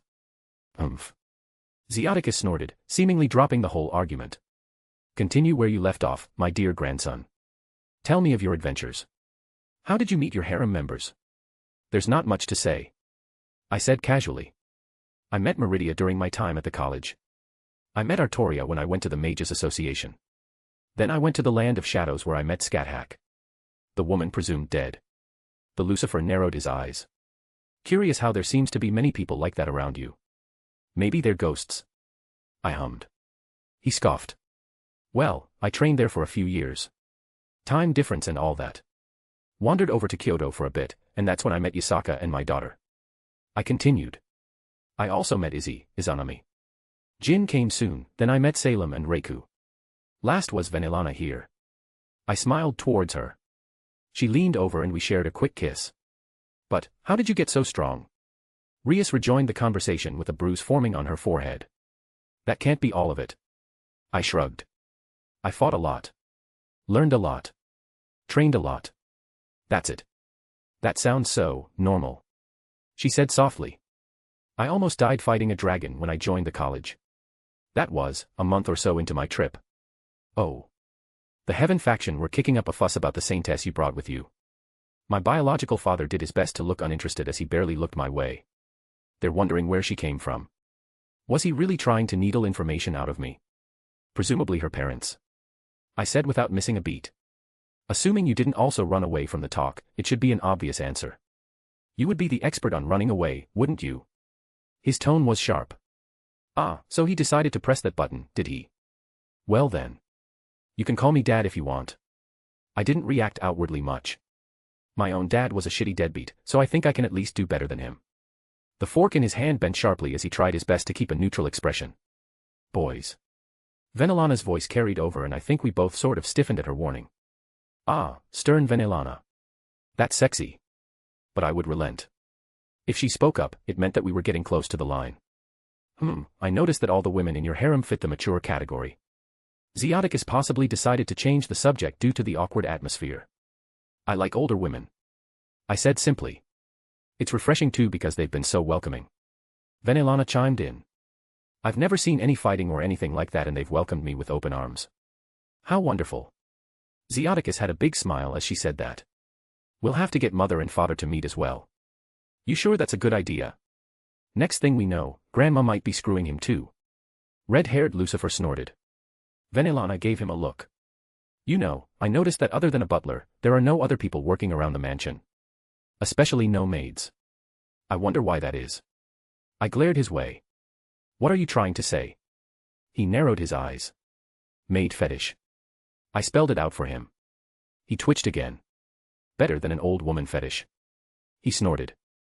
So your mom is an old woman. I shot back. That made him stiffen again and not respond. Realizing he just insulted his mom, which I'm currently in a relationship with. So, Wilhelm, what have you been up to recently? Rias very subtly tried to change the subject from our bickering. I was scoping out schools to send Kunu to. Trying to find ones that would fit her well enough. Other than that, I got into a drinking contest with a phoenix. Which was pretty much my past week. Someone from the phoenix family. She blinked. No, I mean the bird.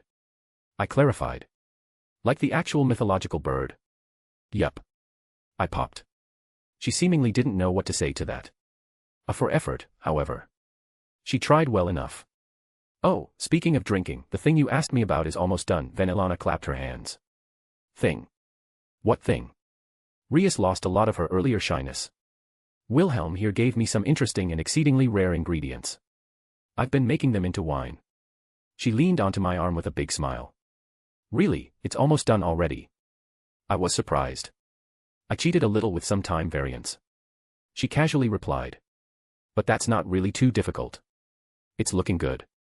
Interesting, and what's in this wine? Zeoticus's eyes lit up. I gave her a peach of immortality, and some water from the river Styx to complement it. Was there really a reason to hide it? It was a better topic to talk about than whatever was happening before. Where did you even get those things? Rias asked quietly. I know people. I shrugged. Met Sun Mukong a few times. Izzy knows Hades, so that wasn't hard to ask for. Yeah, you know a lot of powerful people. She muttered, soundly oddly defeated for some reason.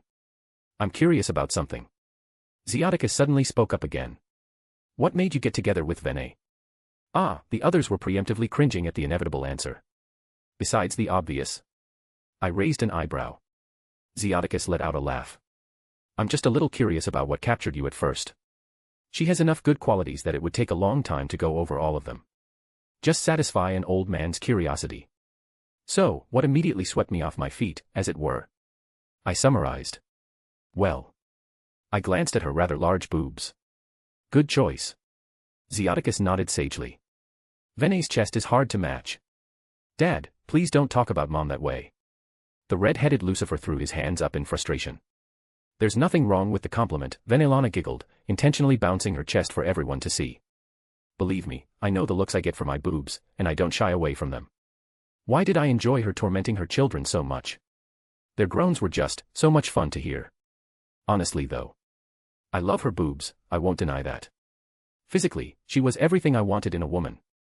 But, jokes aside, I think what really tugged at me at first were her stunning eyes. I turned to her, happily taking her hand. It might sound a bit cliché to say, but they were so calm and gentle that I couldn't help but stare at them when we first met. Out of all my girls, she definitely wins with the most vivid and hypnotizing eyes. It also helped that my clothes were torn and I was practically half naked at the time. Venelana added. That may have also helped with her seduction.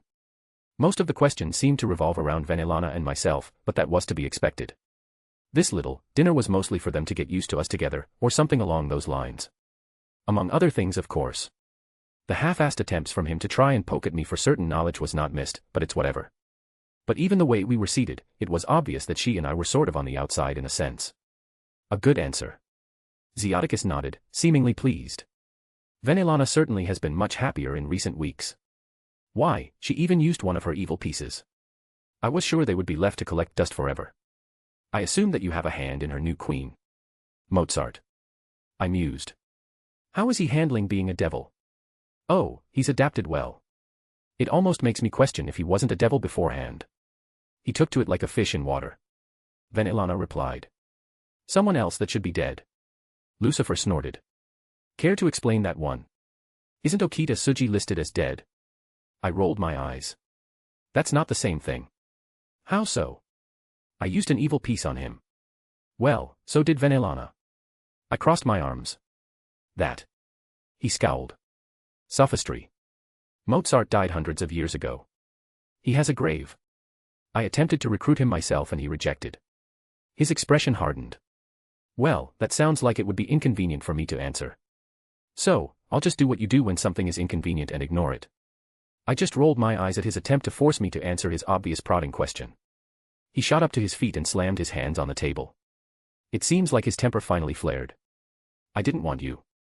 I felt an old wound reopen, one that I thought had scarred over a long time ago. I found myself mimicking him as I was on my feet and my hands slammed into the table as well. Well, look at that, neither did I. But I was the one who got fucked over because you're a fucking idiot. You weren't my responsibility. He shouted. No shit. I shouted in return. That's why I lost my fucking childhood, because you couldn't be asked to take the bare minimum effort. You had everything provided for. I was a fucking kid who was grieving their dead mom and I had no one, you cunt. That wasn't my fault. He seemed to verbally stagger there. No, but you failed every step of the way to do something about it. My voice lowered back to normal. I didn't back down as we stared at one another. Finally, he pulled away, turning around and marching out of the room. The maid also stood up. She had been mostly silent this evening. She looked like she was having an awkward time throughout. But at this moment, she looked at me and I was ready for her to say something. Thank you for saving my son. She bowed her head with the feeling of genuine thanks in her tone. Why, did that make me feel good to hear? I didn't know how to reply to her. I was uncharacteristically angry, but I felt weird about the idea of snapping at her in this particular moment despite my dislike for her. Quickly, she seemed to follow after her husband. Come on. Venelana stood up, tugging at my arm. She didn't look too upset, almost sympathetic if anything. Let's go for a walk. She smiled gently. I let out a sigh and allowed her to drag me off. Some fresh air would do me good. Asterisk asterisk asterisk. A/N. If you want to read 9 chapters ahead or support me, visit my patreon.com/asteriforon. I have a boosty for the same name for people who can't access the above. Chapter 475, Chapter 431. Is there really no setting sun here? I stared up at the sky where a facsimile of the sun hung overhead. A fake sun that they created through various means to light up hell to seem similar to the topside. It should be in the process of setting based on the time. Oh, it's a quick process. It only takes a few minutes for the thing to switch to nighttime. Venelana explained. I felt her hand run through my hair and I closed my eyes, letting out a breath. I guess that made sense. It's not a natural phenomenon, and it's already a marvel of magical engineering to be what it is. What point was there to get every nuance perfect when the result wouldn't change by a significant margin? I just hummed as I continued to watch the purple sky from atop Venelana's lap. How are you doing? She asked after a few silent moments. Weirdly, a bit better. I said absent-mindedly. I think I've been keeping that in for a long time and I never had a chance to let it out until now. She nodded in understanding. Oddly, I miss my mom a lot right now. I don't know why this feeling suddenly sprang up. It's not like there were times that I found myself missing her, but right now, it was stronger than it had been in a long while. There's nothing odd about that. She smiled warmly. And it's good that you finally got that out. Is it a relief? Yeah, a small one, but I feel like a knot in my stomach is gone that I didn't know was there before. I could acknowledge that much. And how do you feel about everything? She asked. What do you mean what he said to me? I questioned. It's not an easy thing to hear. I let out a snort. I don't give a shit about that. I gave it a thought and I really didn't care so much about him admitting that didn't want me. It was obvious, and I had no fantasies about that changing. I was just pissed more than anything else, mostly at the way he handled things after Mom died. Are you still holding a grudge about losing your childhood? Of course. I think anyone would feel the same in my situation. And what do you want to do about it? She continued to run her fingers through my hair. Realistically, nothing. It's not like I was going to go into some kind of murderous rage after being poked like that. Sure, it still pissed me off, but I've lived a good life so far. What do you mean? She asked. Yeah, my childhood sucked. In hindsight, I was a depressed kid struggling through his formative years and that fucked me up in some particular ways. But, right at this moment, I'm pretty happy. Obviously, discounting the previous hour or so. But I think I turned out decent enough. Despite the stress involved with all the things I have been juggling, I'm happy. Look, I'm laying my head down in the lap of a wonderful woman. I have a harem of equally amazing women who for some reason reciprocate my affections. I must be doing something right, yeah. Are you using us as validation? She responded. Do you mean to say that your worth comes from the fact that people you perceive as amazing see value in you? Well, isn't that true? I returned. You shouldn't use others to validate your own worthiness. She lightly chided while playfully pinching my cheek. You're missing a step in the logic. You think that because I am amazing, she said with a little bit of humor in her tone, that this in turn means you're somehow validated in life. Your logic has a small flaw. Do you think I would be with someone who isn't also amazing? She gave me a rather beautiful smile. You need to accept that just as you see us as amazing, we in turn see you the same way, otherwise we would have never been together. Don't derive self-worth from those around you. You're not amazing in turn because we all care about you, we care about you because you are amazing. Wow. I don't know why that hit as hard as it did. Shit, was I acting like Artoria? Was this how it felt from her perspective? Alright, I'll try to be better. The important thing is to acknowledge it in the first place. She nodded happily. Well, it's not like that's the reason I have a harem. That would be just so many shades of inappropriate, and I'm sure they would be able to see through that easily enough. But yeah, I think I'm living a good life right now, and I'm happy. You know everything about me, for the most part. I've had my ups and downs, I've experienced things that nearly broke me, but also things that I would cherish regardless of how long I live. But for some reason, I found myself frowning. You're feeling guilty, aren't you? Guilty? I repeated. Explain. Like, you don't feel like you're allowed to be upset about what happened, because it led to where you are now. If you were raised properly, had a good childhood, would you be in this same spot? I wouldn't be. I admitted. Things would be different. I probably wouldn't have you, at a minimum. Am I really allowed to be upset if, right at this moment, I wouldn't trade what I had for a good childhood? Of course you're allowed to be upset. You can mourn something you never were allowed to have while also being happy with what the consequences led to. She immediately replied. You're a person with feelings, they're complicated, and contradictory at points, but no less relevant and important to you. You were wronged, that is objectively true. But you built something good for yourself anyways, that is something you should be proud of. One doesn't have to conflict with the other. I sometimes forget that you're a certified psychologist. Well, not really certified anymore. She giggled. But I'm always happy to help you out when you need to talk. I admit, I don't see eye to eye with a lot of human concepts. But I'll always have an ear for you to talk into. I'm pretty sure this isn't the normal procedure for seeing a psychologist. I found myself smiling. But I won't complain. I may have squeezed her thigh a little bit. Hey now, mister. She lightly chided me again. Wait until later. We can roleplay with this tonight if you want. Well, if there was ever a way to suddenly pick my spirits up. Do you by chance have any nun outfits? I asked. Sweetie. She cupped my cheek. I'm a devil, of course I do. I'll show you the closet where I keep all my outfits for roleplay later. Alrighty then. I guess it was a stupid question to ask. I'm sorry for ruining dinner. I just blurted out without any build-up. Maybe it was the wrong moment to say it, but I felt like I needed to. I shouldn't have let myself get upset like that. She didn't even pause with what she was doing. You're forgiven. Just like that. I pursed my lips. Sweetie, did you think that anyone in that room didn't expect it to end up in a similar fashion? She looked at me with one of those looks. Really? It was expected, don't worry about it. She reassured me. And you still want us together in the same room when you expected this to happen? It was important for you. She said casually. I won't deny that it was important for my son as well. Still, I don't like putting you in that position. Geez, I felt like shit even so. I insulted your daughter, then your son. Extenuating circumstances. She waved it off easily. Believe me, I will tell you if I think you're about to step over a line. God, the thought of you being upset with me makes me physically queasy. Like the thought if I actually did harm to her family, and she looked at me with anger. It was the same with any of my girls, just the idea that they would ever look at me like that made my retch. It's very hard for me to reach that point, don't worry.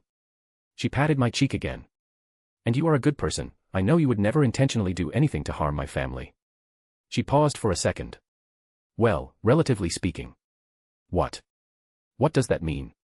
Let's just say, I owe Zio some money for a wager. I groaned.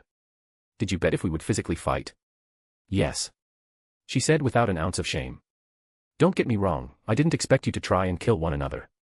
But, I'm a little surprised a punch or two wasn't thrown. Seriously. I gaped. Boys sometimes fight to resolve problems. She shrugged.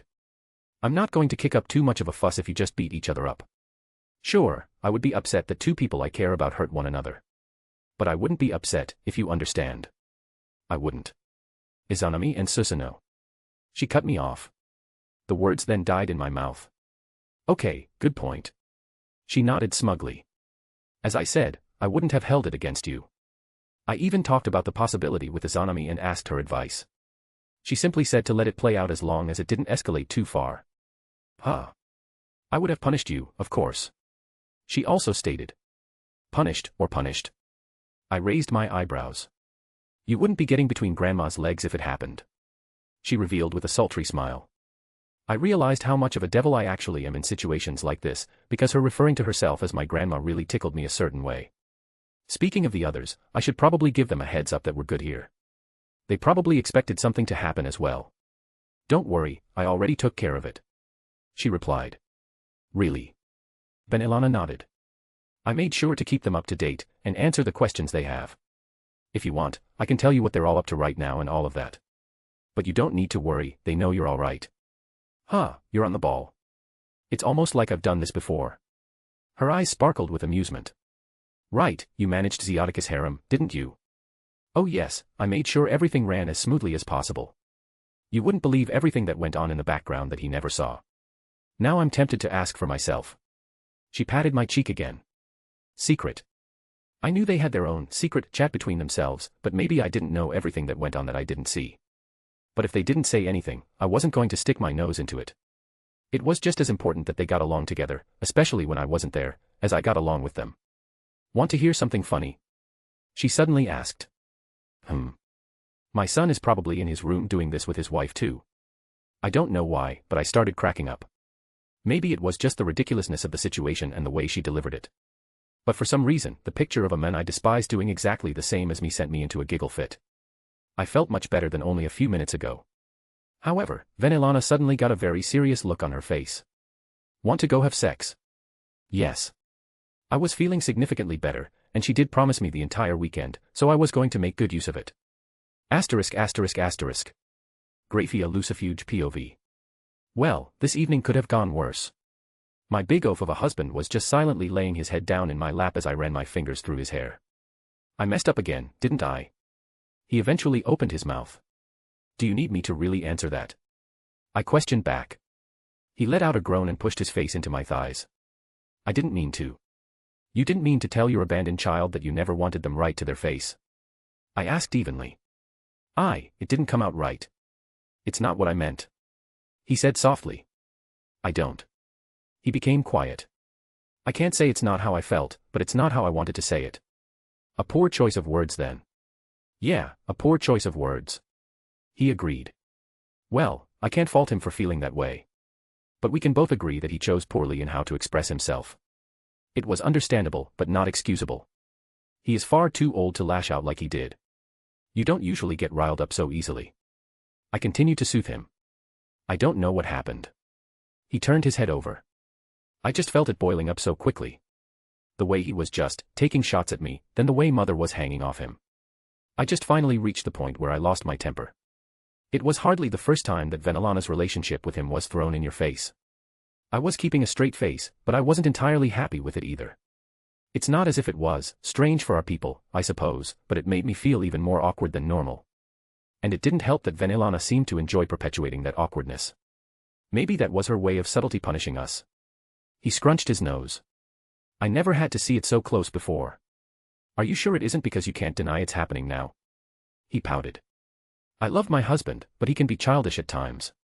I thought it was just to get back at me, so I was bearing with it, thinking she would eventually stop playing around. And now it's obvious this isn't the case and you're going to have to deal with it. I was blunt. He nodded. I hate it. You're allowed to hate it, but you have no say in it.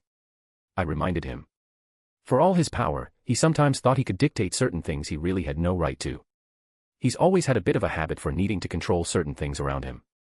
He scowled when I reminded him of his position. I could do something. No. I rejected. But. Serzex. I said sternly. You've already done a lot. Leave it. He let out a long sigh. Fine. Good. I was happy he accepted so easily. I messed up, huh? You did. I nodded again as he calmed down a bit. It was good that we decided not to bring Mill ICAs. So he wouldn't see his idol taking shots at his dad or screwing his grandmother. So he wouldn't see his father act like a child. I replied. As much as he admired his brother at the moment, it would never compare to his father. Fair. He accepted again. Should I apologize? For what exactly? I raised an eyebrow. For abandoning him for years and leaving him to fend for himself with me occasionally checking up on him to make sure he wasn't dead. Or anything specific in that period of time you want to point out. Or just for the comment about him being unwanted to his face. Since when are you defending him? Did you suddenly turn over a new leaf? Zelretch, I said pointedly. He saved our son. That made him release any anger or annoyance that came from our conflicting views at the moment. Yeah, he did. Zelretch's tension visibly eased. I never apologized to you properly for making you handle that, did I? No. I replied without much expression. I'm sorry, dear. There was a genuineness in his tone. Granted, I had forgiven him a long time ago even if I was still upset. But hearing a genuine apology, well. I found myself smiling slightly. I forgive you. I continued to rub his head. I'm not without sin here either. I handled it poorly and I could have done a much better job. We're both to blame. Was it jealousy? I don't even think it was that. I didn't care if Zelretch had a harem. The reason he didn't was because of the political ramifications, so those old bastards made it a rule that the Satans can't have a harem. Or, at least, that's what he likes to say, but everyone knew he wouldn't give any credence to that if he didn't want to. He just, for some reason, only cared about me. Maybe that's why I treated that scared boy with such disdain. It's funny, if he had brought in a mistress and they happened to have a child, I think I would have been overjoyed. What a mess this entire situation was. We both were at fault. But that bridge had long since been burnt. Don't apologize. I finally said. Really? He looked up at me incredulously. You really think I shouldn't? It's not that you shouldn't, but that at this point, it would probably do more harm than good. I explained. I think the best we can do now is to just keep our distance. Any apology now, it would come off as insincere and just forced, regardless of how we tried. How exactly did one apologize for abandoning a child for so many years? Besides, we owed him far too much now to try and force any kind of reconciliation. We should. Zelretch stopped because there was a banging somewhere. What's that noise? I also heard the thumping. It sounds like it's coming from next. Oh. The moan was audible through the walls. Both Zelretch and I froze up upon realizing what the sound was. They're next door, aren't they? Zelretch whispered. It appears so. I replied, amidst the constant thumping. That was the room Venelana was staying in since she and Ziotica stopped sharing a bed upon her being with Wilhelm. Grafia. Yes, dear. What is the mature and reasonable response to hearing my son fuck my mother in the next room over? He asked. When I figure that out, I will tell you. Grafia. Yes, dear. What happens if they have a kid? We try our best to behave well with your new grandson, sibling. Based on the sounds, I suppose he was correct. It certainly wasn't for the lack of trying on their part. By the way, your punishment is going to be explaining to our son the fact that his grandmother is now having sexual relations with his brother. I was not touching that with a 10-foot pole and we've successfully kept it from him to this point. However, it was going to get out eventually and I was certainly not going to be the one dealing with it this time. Yes, dear. Asterisk asterisk asterisk. Non-canon omake, Through the Looking Glass. Part 1. It's odd, you would think that falling through the infinite void would be something I'm used to at this point. You would be incorrect. While hurling through both nothingness and everything after a bout of trouble and a bit hurt, I was still screaming where no sound existed. It made me feel better even if no one would hear, maybe because no one would hear it. Regardless, I pushed through and tore open a path using the kaleidoscope. My calculations were pretty much non-existent, so I sort of eyeballed it. Like trying to throw a baseball from an airplane to hit a target on the ground. I tried to force myself into the direction of home, and I pulled myself through. Sunlight greeted me, so I realized I partially succeeded at least, but my face landed squarely into some dirt and grass. I rolled myself over with a grunt, the ground was sunken and deformed into a bit of a hole at my descent. Nothing I couldn't walk off, even if it felt like I got kicked in the balls, multiple times.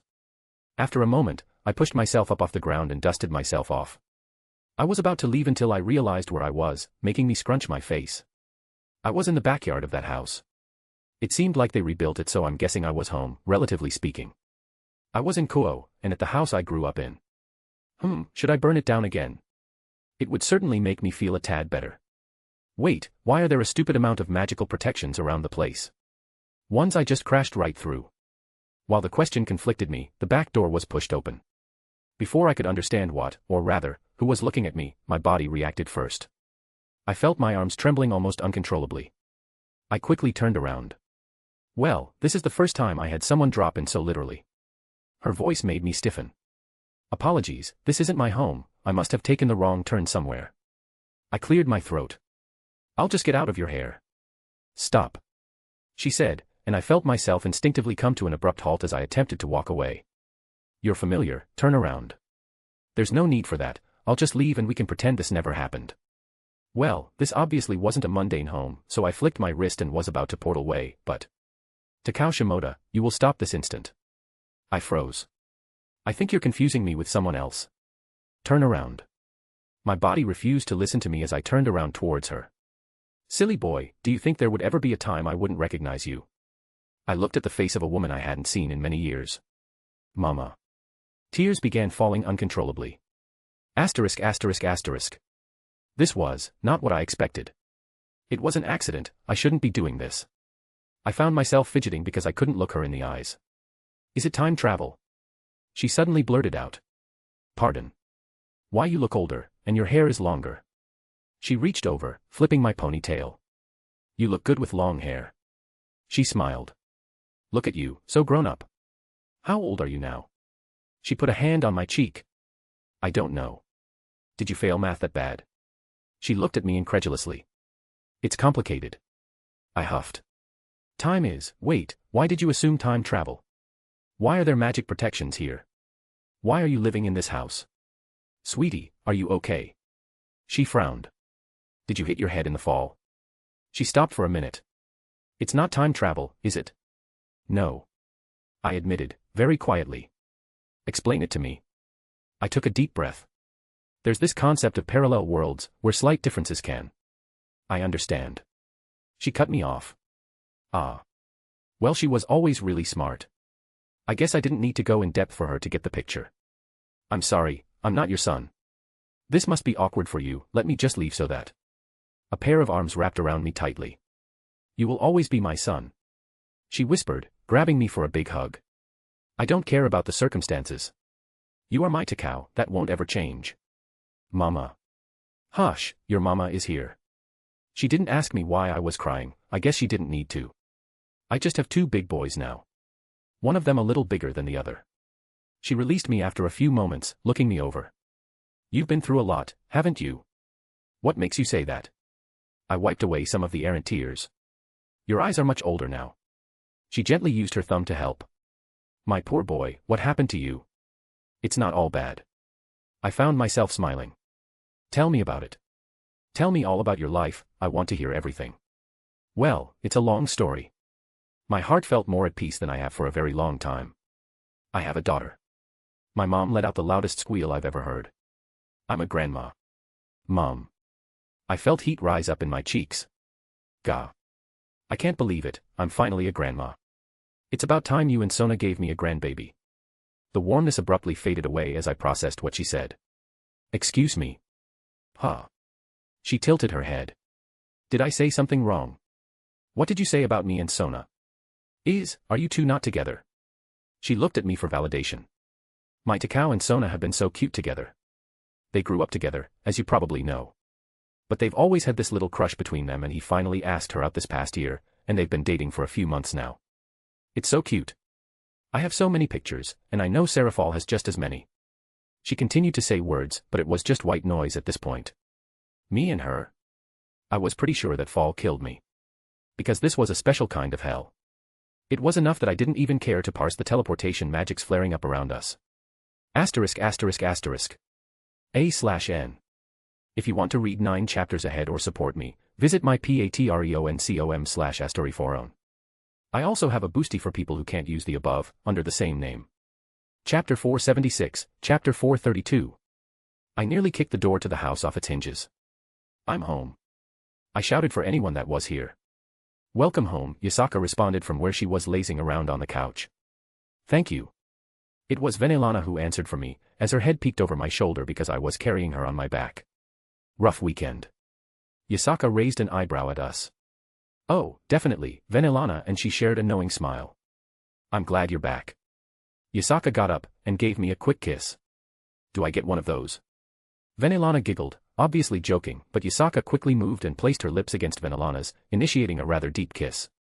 I sort of just stood there, silently watching them for a few moments before they broke apart. Well, that's a welcome surprise. Venelana's expression didn't change much, and not a hint of displeasure. Yasaka just had a smug look about her as she noticed my expression. She grinned mischievously, patting my cheek. My girls were the best. I heard you had a fun dinner. She finally said. I walked over, letting Venelana slide off onto the couch.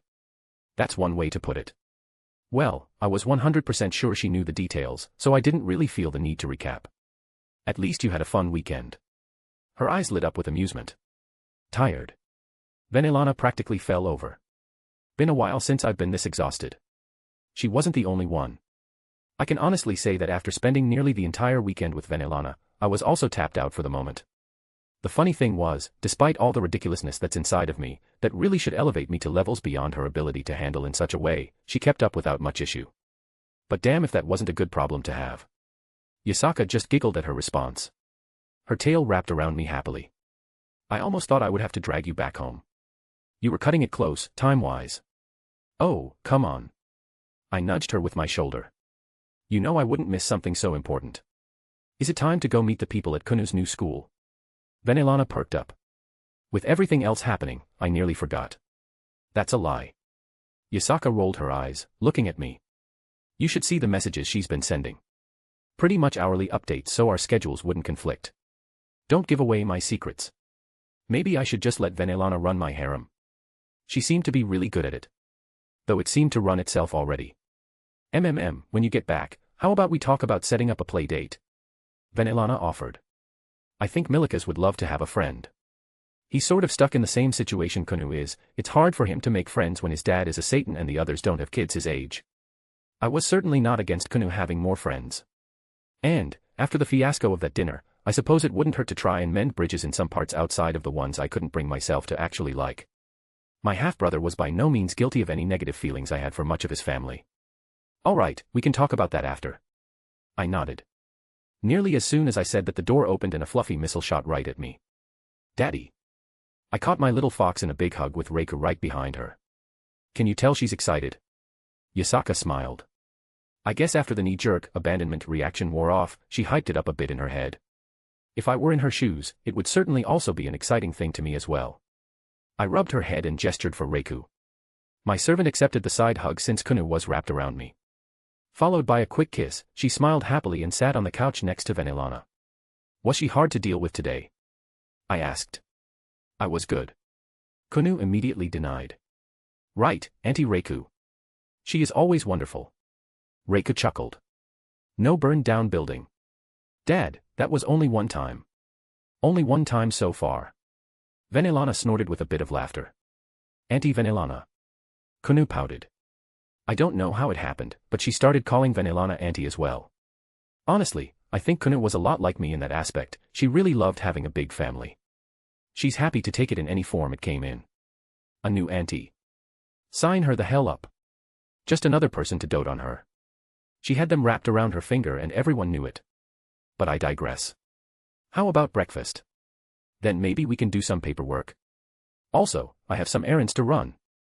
No, Dad. Kunu started pulling on me. What? I want to go look. She whined. Really? Do you want to see it that bad? Yes.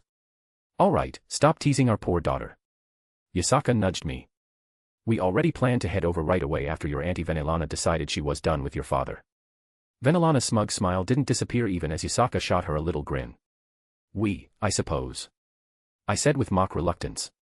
The little fox all but bounced around the room with another burst of excitement.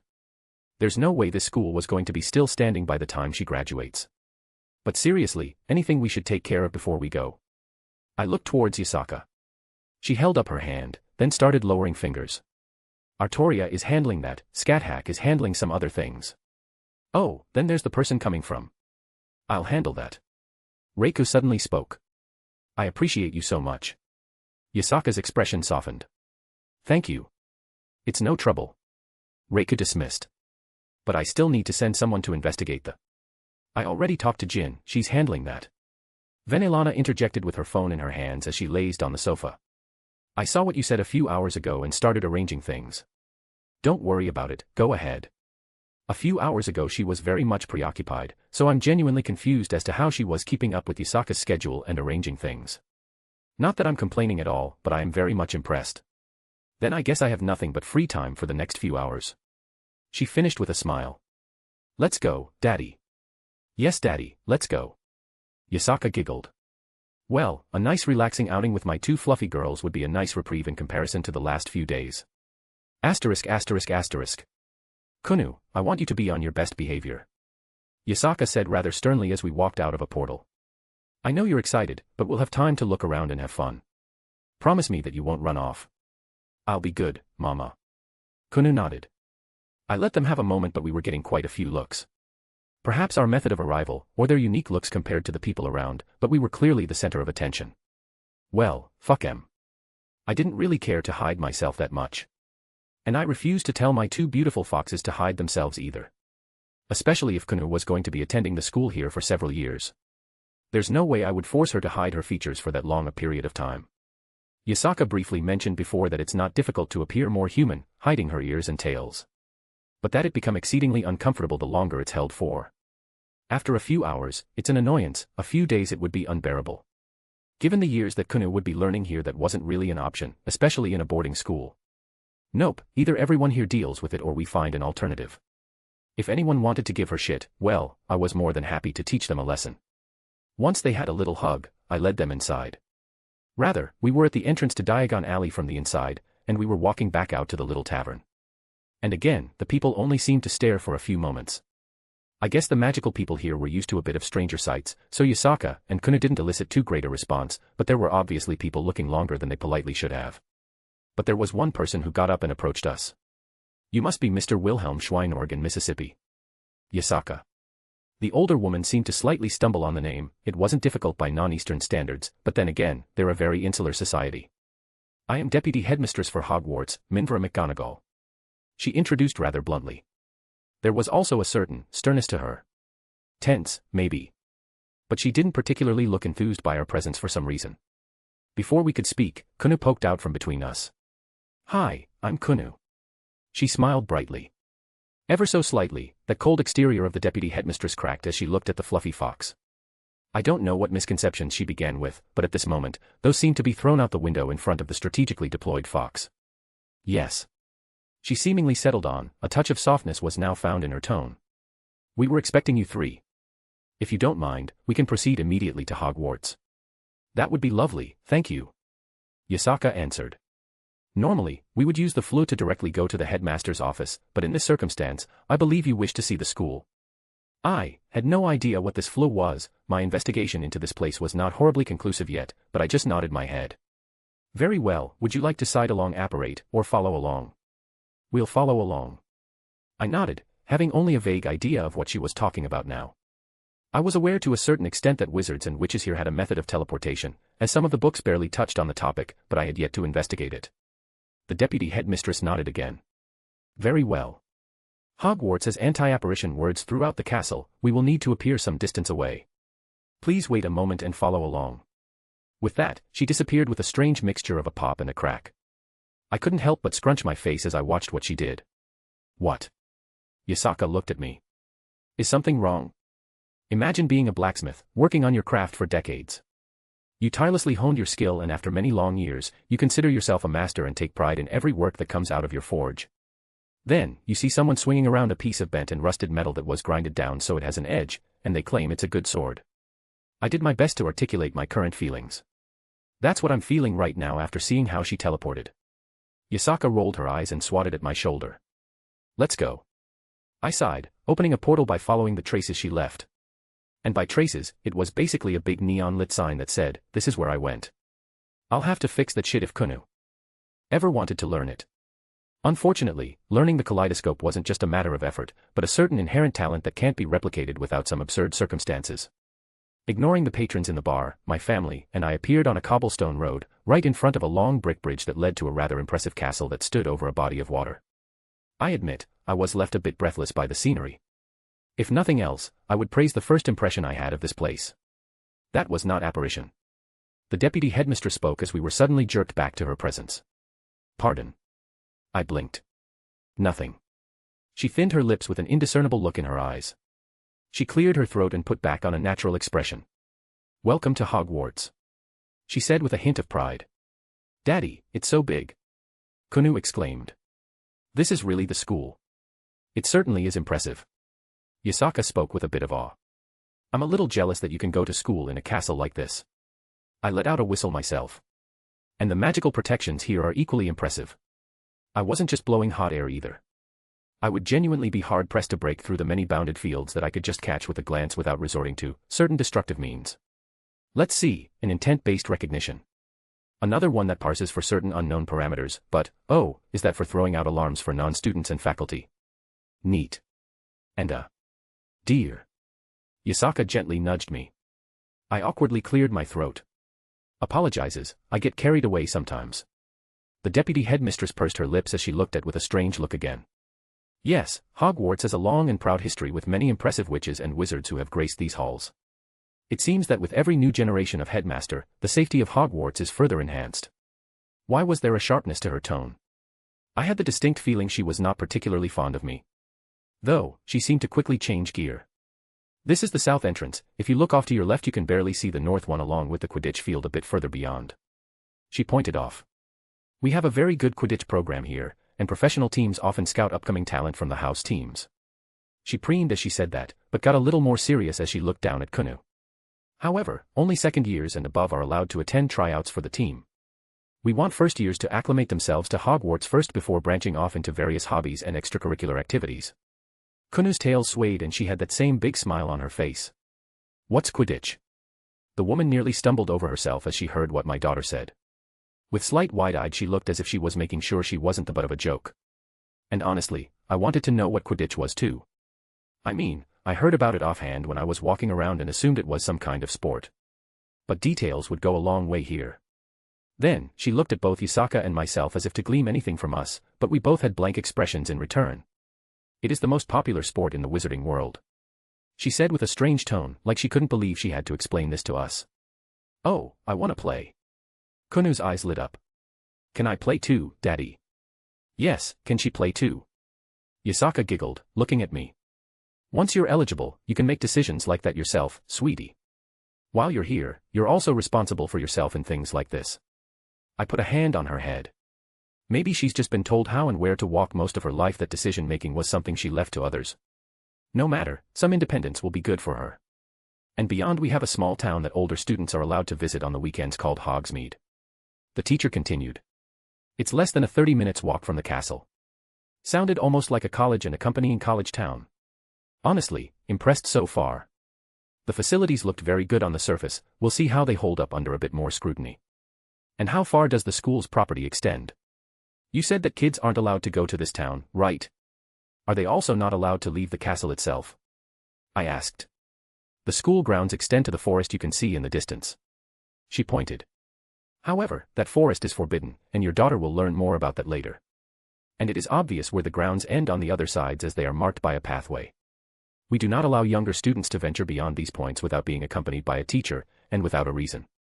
As for venturing beyond even Hogsmeade itself, without a proper reason, students are not allowed to leave without express approval by the administration. I nodded, not perturbed by her words. It was a boarding school, kids were supposed to stay at the school. Randomly going home whenever they wanted went against the whole concept. Exceptions were made for obvious reasons. But we wouldn't be able to simply pull her out for a weekend to visit or what have you. It was both an experience for them and a place of learning. Let us not tally, she said promptly, pivoting on her heels. Please follow me. Silently, we paced along across the brick bridge. Kunu marveled as she quickly ran to look over the edge and nearly jumped around to get a good look at the massive castle. We couldn't see most of it from this angle, but it was a marvel of engineering if nothing else. Coming up to some large wooden and metal doors, they seemed to open by themselves. A person waited beyond for our arrival as the deputy headmistress came to a stop for them. An older gentleman sporting some rather colorful, and painful to look at, robes. He also had a remarkable beard that went down to his waist. "Albus, I thought you would be waiting in your office." I found myself fancying a walk. The older man chuckled and his attention turned to us. "Greetings, I'm the headmaster of Hogwarts. I am Albus Dumbledore." He held his hand out and Yasaka took it first. "I am Yasaka, leader of the West Kyoto Yokai." She introduced professionally. "Thank you for allowing us to visit." "Oh, it's certainly no trouble," the headmaster quickly exclaimed. "I admit I am excited. Rarely do we get visitors from your side of the world." His eyes twinkled for some reason. "Welcome to Hogwarts. I hope that regardless of any discussions, you enjoy your time here." Well, he seemed nice. He then looked at me and I took his hand. But before I could speak, there was a flash of flames, and a very familiar-looking bird appeared and perched gently on his shoulder. "Birdie." Kunu's eyes flashed. The headmaster chuckled awkwardly. "Apologies, Fox here likes to come and go as he pleases." The bird in question let out a soft squawk at him. "It's nice to meet you, headmaster." I shook his hand politely. "I am Wilhelm Henry Schweinorg." I introduced myself with a very well-practiced ease. "You have a wonderful school here." "Yes, I've heard your name in recent days." His eyes twinkled again. "Good things, I hope." I smiled. "That depends on the perspective, I suppose," he said with a strained smile. "And who is this wonderful little lady?" His tone shifted to a bit more grandfatherly as he hunched over slightly to address Kunu. "Hi, I'm Kunu." Kunu introduced herself. "You have a pretty bird." "Why, thank you." He smiled good-naturedly. "Fox here has been my companion for many years. And he loves when people compliment him. Don't you?" He gently rubbed the mythological bird. "Can I pet him?"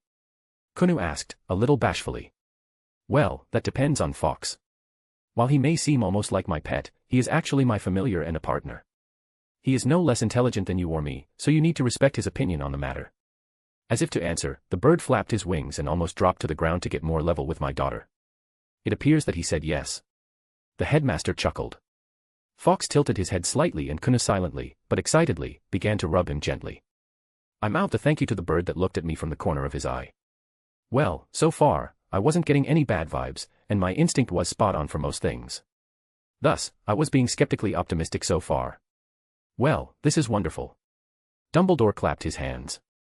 I have been looking forward to this meeting for several days now. He turned his gaze to me. I had the most interesting news arrive not long after I received your original letter. My good friend Ollivander regaled me with an interesting tale about a rather particular customer of his. I paid for all the damages. The corners of his lips curled up. Yes, yes. He had to reassure the Auroras that there was no malicious intent regardless of the substantial damage to his shop. Yasaka stared at me. And then there was an incident that occurred that brought the entirety of Diagon Alley into a chaotic hazard. Seemingly, there was a strange spell cast that disrupted a significant amount of wards that hid the alley from the Muggles. The Auroras scrambled to fix the issue without alarming the population. How peculiar. I forced out. Yes, quite. His eyes twinkled again. After investigation, they said that it was a simple Lumos spell amplified to a degree unheard of. Quite the conundrum. Yasaka's eyes drilled into me. I can only hope that the proper authorities handle the issue with haste and due diligence, I said with a completely straight face. Indeed. The headmaster stroked his rather impressive beard. Then, I heard one last piece of interesting information. Oh. Yes, and I find myself confused. He stated. I have some good friends in the lovely Aurors from the ministry that are working on a rather strange case. You see, a masked man and a bird, reports say a phoenix, were seen accosting a rather prominent member of the community. He looked at me, then down at Fox. Fox squawked and disappeared in a flash of flames. They say that the bird in question was, oh yes, painted blue for some odd reason. The headmaster informed me.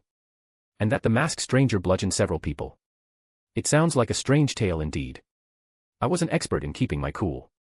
The headmaster continued to stroke his beard. You wouldn't happen to know anything about this, would you? I have never met a phoenix before in my life.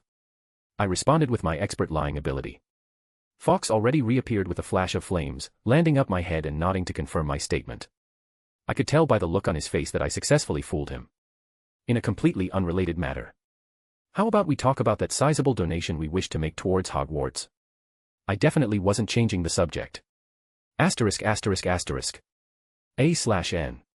If you want to read 9 chapters ahead or support me, visit my patreon.com/asteriforon. I also have a boosty under the same name for people who can't use the above. Chapter 477, Chapter 433. Albus. The deputy headmistress leveled a rather intimidating glare. The kind that only a teacher could do. Minerva, the headmaster, seemed to want to say something, but he quickly shrunk down under her intense gaze. Funny enough, I felt Yasaka's tail tightened around me quite a bit, and she was looking at me with a similar kind of look.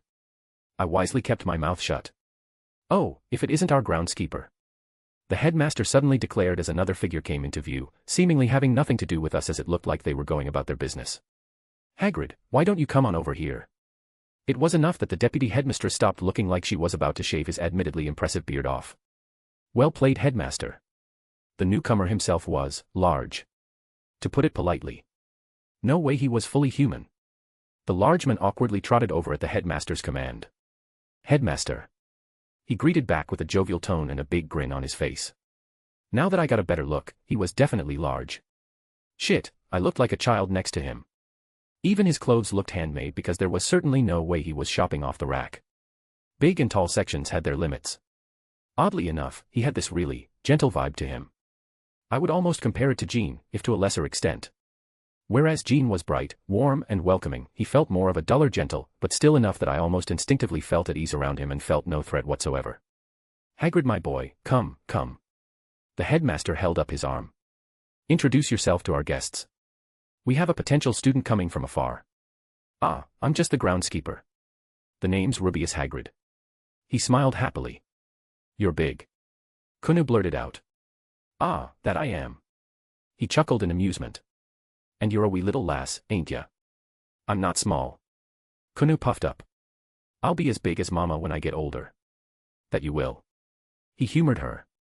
He obviously noticed her features, but there wasn't any change in his expression, it seemed, so, points to him so far, it was looking good. Not that I would be upset that someone was surprised or perhaps even startled to a certain extent. But for him to not even bat an eye made a really good impression. I have a bold suggestion. The headmaster rubbed his beard. How about letting our groundskeeper give your daughter a tour while we talk about the finer details of enrollment? He offered. Hagrid here knows all the best spots around Hogwarts. Let Kunu play around the castle instead of being forced into a small room while we negotiated for her to attend it. Well, that wasn't a bad idea on the surface.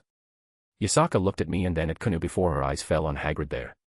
I'm okay with this, she's been a bundle of barely contained energy ever since we came over, I'm fine with letting her explore a little bit. Yasaka smiled lightly. Dear, can you let your familiars out to keep her company? That's a good idea. With a thought, I held out my hands and let Sir Wiggles and Lady Wiggles pop out onto them before handing them over to Kunu. Sir Wiggles already knew what to do, the dutiful bunny that he was. Kunu, of course, let out a happy cry, hugging both of them happily. Well, I was on my way to feed the owls, I suppose we can go see them first. Hagrid didn't seem to mind. Owls. Kunu's eyes lit up. Can we pet them? I'm sure there will be a few that don't mind. Hagrid assured her. Right, let's send my 2 rabbit familiars into a place that normally treats small rodents as food. Well, with our blessing she followed the big guy off. And no one had a word of complaint, so I kept my mouth shut as well. Well then. The headmaster clapped his hands happily. Shall we? He gestured to the large doors leading into the castle. Yasaka and I both accepted his invitation to enter. And immediately, we were greeted with a rather immaculate sight. Beautiful stonework meeting an elegant and well-crafted tile flooring up to a large staircase. Hundreds of paintings littered the walls, each one unique enough that there seemed to be no actual theme to them, however, there was movement. I would say in about 90% of them, there were images moving. Which might not sound weird, but they greeted us politely or acted indifferent. There were people walking from one of the painting's edges and appearing in another. People were having a feast in one painting, and a battle in one on the opposite side. A snake slithering across a branch that fell down to a lower painting and nearly got attacked by an startled elephant. It was obviously magic, but that didn't detract from the whimsical scene that unfolded before our eyes. They were probably just animated through magical means and repeated certain actions and phrases based on input, but still, it did elicit a sense of fantasy that a school built around magic should have. Welcome to Hogwarts. The headmaster said with a bit of flair, arms spread out. As you can see, Hogwarts is not like most schools, even at first glance. That's an understatement. Yasaka noted. Indeed. The headmaster agreed with that same amused look of his. Come, let us go to my office to continue our chat. Minerva, if you would be so kind, perhaps a brief history of our school. Of course. The deputy headmistress nodded as we walked up the stairs amidst the constant looks and whispers of the paintings. It all begins just before the turn of the 11th century. For powerful witches and wizards had an idea, to gather the magical children of the country and build a school to teach them and house them from the growing unrest around muggles. You're talking about the advent of the church in the lands and their growing presence. I hazarded a guess. Her lips tinned, not quite at me or my questions, but more the circumstances. Quite. She said curtly. Some people like to cite the witch burnings, but that was merely one of many extreme examples that pushed magicals away from their muggle cousins. I nodded in understanding. It seemed like they weren't separated at this point in time, which was about the same back home. The Mages Association got started only a bit prior to that themselves, and they still mingled with regular folk, and the concept of magic, while mythical and ethereal, was still something that most considered to exist in the right places. The 4 founders gathered upon this very spot, finding it the most magically abundant spot in the Isles. Ah, that makes sense. To support the amount of magical protections and sheer amount of magical power that's infused even in the air here, this spot must have rather abundant ley lines. I mused. Pardon. The deputy headmistress looked at me strangely. Did I say something wrong? I blinked, and even Yasaka was confused. The headmaster even looked at me with a strange look, but different from her. You speak of something not many know about. Albus. It's all right, Minerva, it's nothing bad. Nor is it much of a secret. Simply one of those things the ministry is happy to not talk about nor propagate willingly. He waved it off. Ley lines are old magic, something we don't much use these days. I'm curious, however, how you know so much about the subject to immediately see through it. Was it not obvious? Were ley lines such a nebulous concept here that people don't know about them? I'm honestly surprised, and while they aren't much used by the average person back home, they were still a consideration and something taught by all. Part of my duties is to watch over the ley lines of Kyoto. Yasaka answered for us. Which was true, but it wasn't the whole truth. Ah, how interesting. He simply said with a smile. Okay then. There's always going to be some kind of disconnect between world normal logic. Ley lines seem obvious and rudimentary to someone such as myself, but to them, it's something old and unknown. Oh well, I wouldn't dwell on it too much. As I was saying. The headmistress awkwardly cleared her throat. The 4 founders, Helga Hufflepuff, Rowena Ravenclaw, Salazar Slytherin, and Godric Gryffindor. She introduced. They created this school to protect and educate the magical children of Britain. Along with the school, they each created a house that embodies one of their ideals. Gryffindor for the courageous, Hufflepuff for the loyal, Ravenclaw for the knowledge-seeking, and Slytherin for the ambitious. Each student will go through a ceremony to be sorted into one of the houses for which, bar extenuating circumstances, they will remain for their entire time at Hogwarts. And what significance do these houses have? Yasaka asked. They dictate your housemates, of course. She began. Also your schedules, and for whom you will share a common room and dormitories with. There are rivalries, as to be expected, as well. And as well as which teams you will be a part of should you be interested in certain extracurricular activities. That sounded odd. Not the idea of helping kids form their own groups to help integrate into the school, but the segregation seemed a bit systematic. I couldn't help but feel that would foster certain insular social groups within each house and the school at large. But as long as it didn't reach a certain point, it was Kuna's job to navigate all of that. One of the major points was for her to handle things like this on her own and experience some semblance of independence. We barely turned another corner as something whipped by. Perhaps it was instinct that everyone made way for it, but I was honestly surprised enough that I sort of paused and didn't immediately do something as it nearly ran into me as well. There was a ghost floating in the air. I wasn't unfamiliar with ghosts, but to see one so blatantly was odd. He sort of reminded me of a jester with his attire. Peeves, what mischief are you up to? The headmaster looked at the floating specter. Peeve isn't doing anything. The ghost did a little flip in the air with a smile that seemed to contradict his words. And his grin grew wider as he inspected us. Oh, new icky visitors, I'll be on my best behavior. He floated down, flying around us rather haphazardly. Where do you think you're trying to touch? Yasaka's hand shot out as the ghost's own fingers were about to make for one of her tails. The deputy headmistress let out a small gasp for some reason. Why you're touching me? The ghost spoke in confusion as Yasaka's hand wrapped tightly around his ethereal wrist. Yasaka tilted her head at this surprise. Where I come from, we have been exorcising spirits and demons for thousands of years. She narrowed her eyes and released his hand with a harumph. The ghost metaphorically backpaddled far away from her into the air. Ahem. The headmaster cleared his throat. Peeves, you know the rules. Don't disturb our guests, your behavior this time was not acceptable. We will be having a conversation later and I will give you a suitable punishment. Now, begone.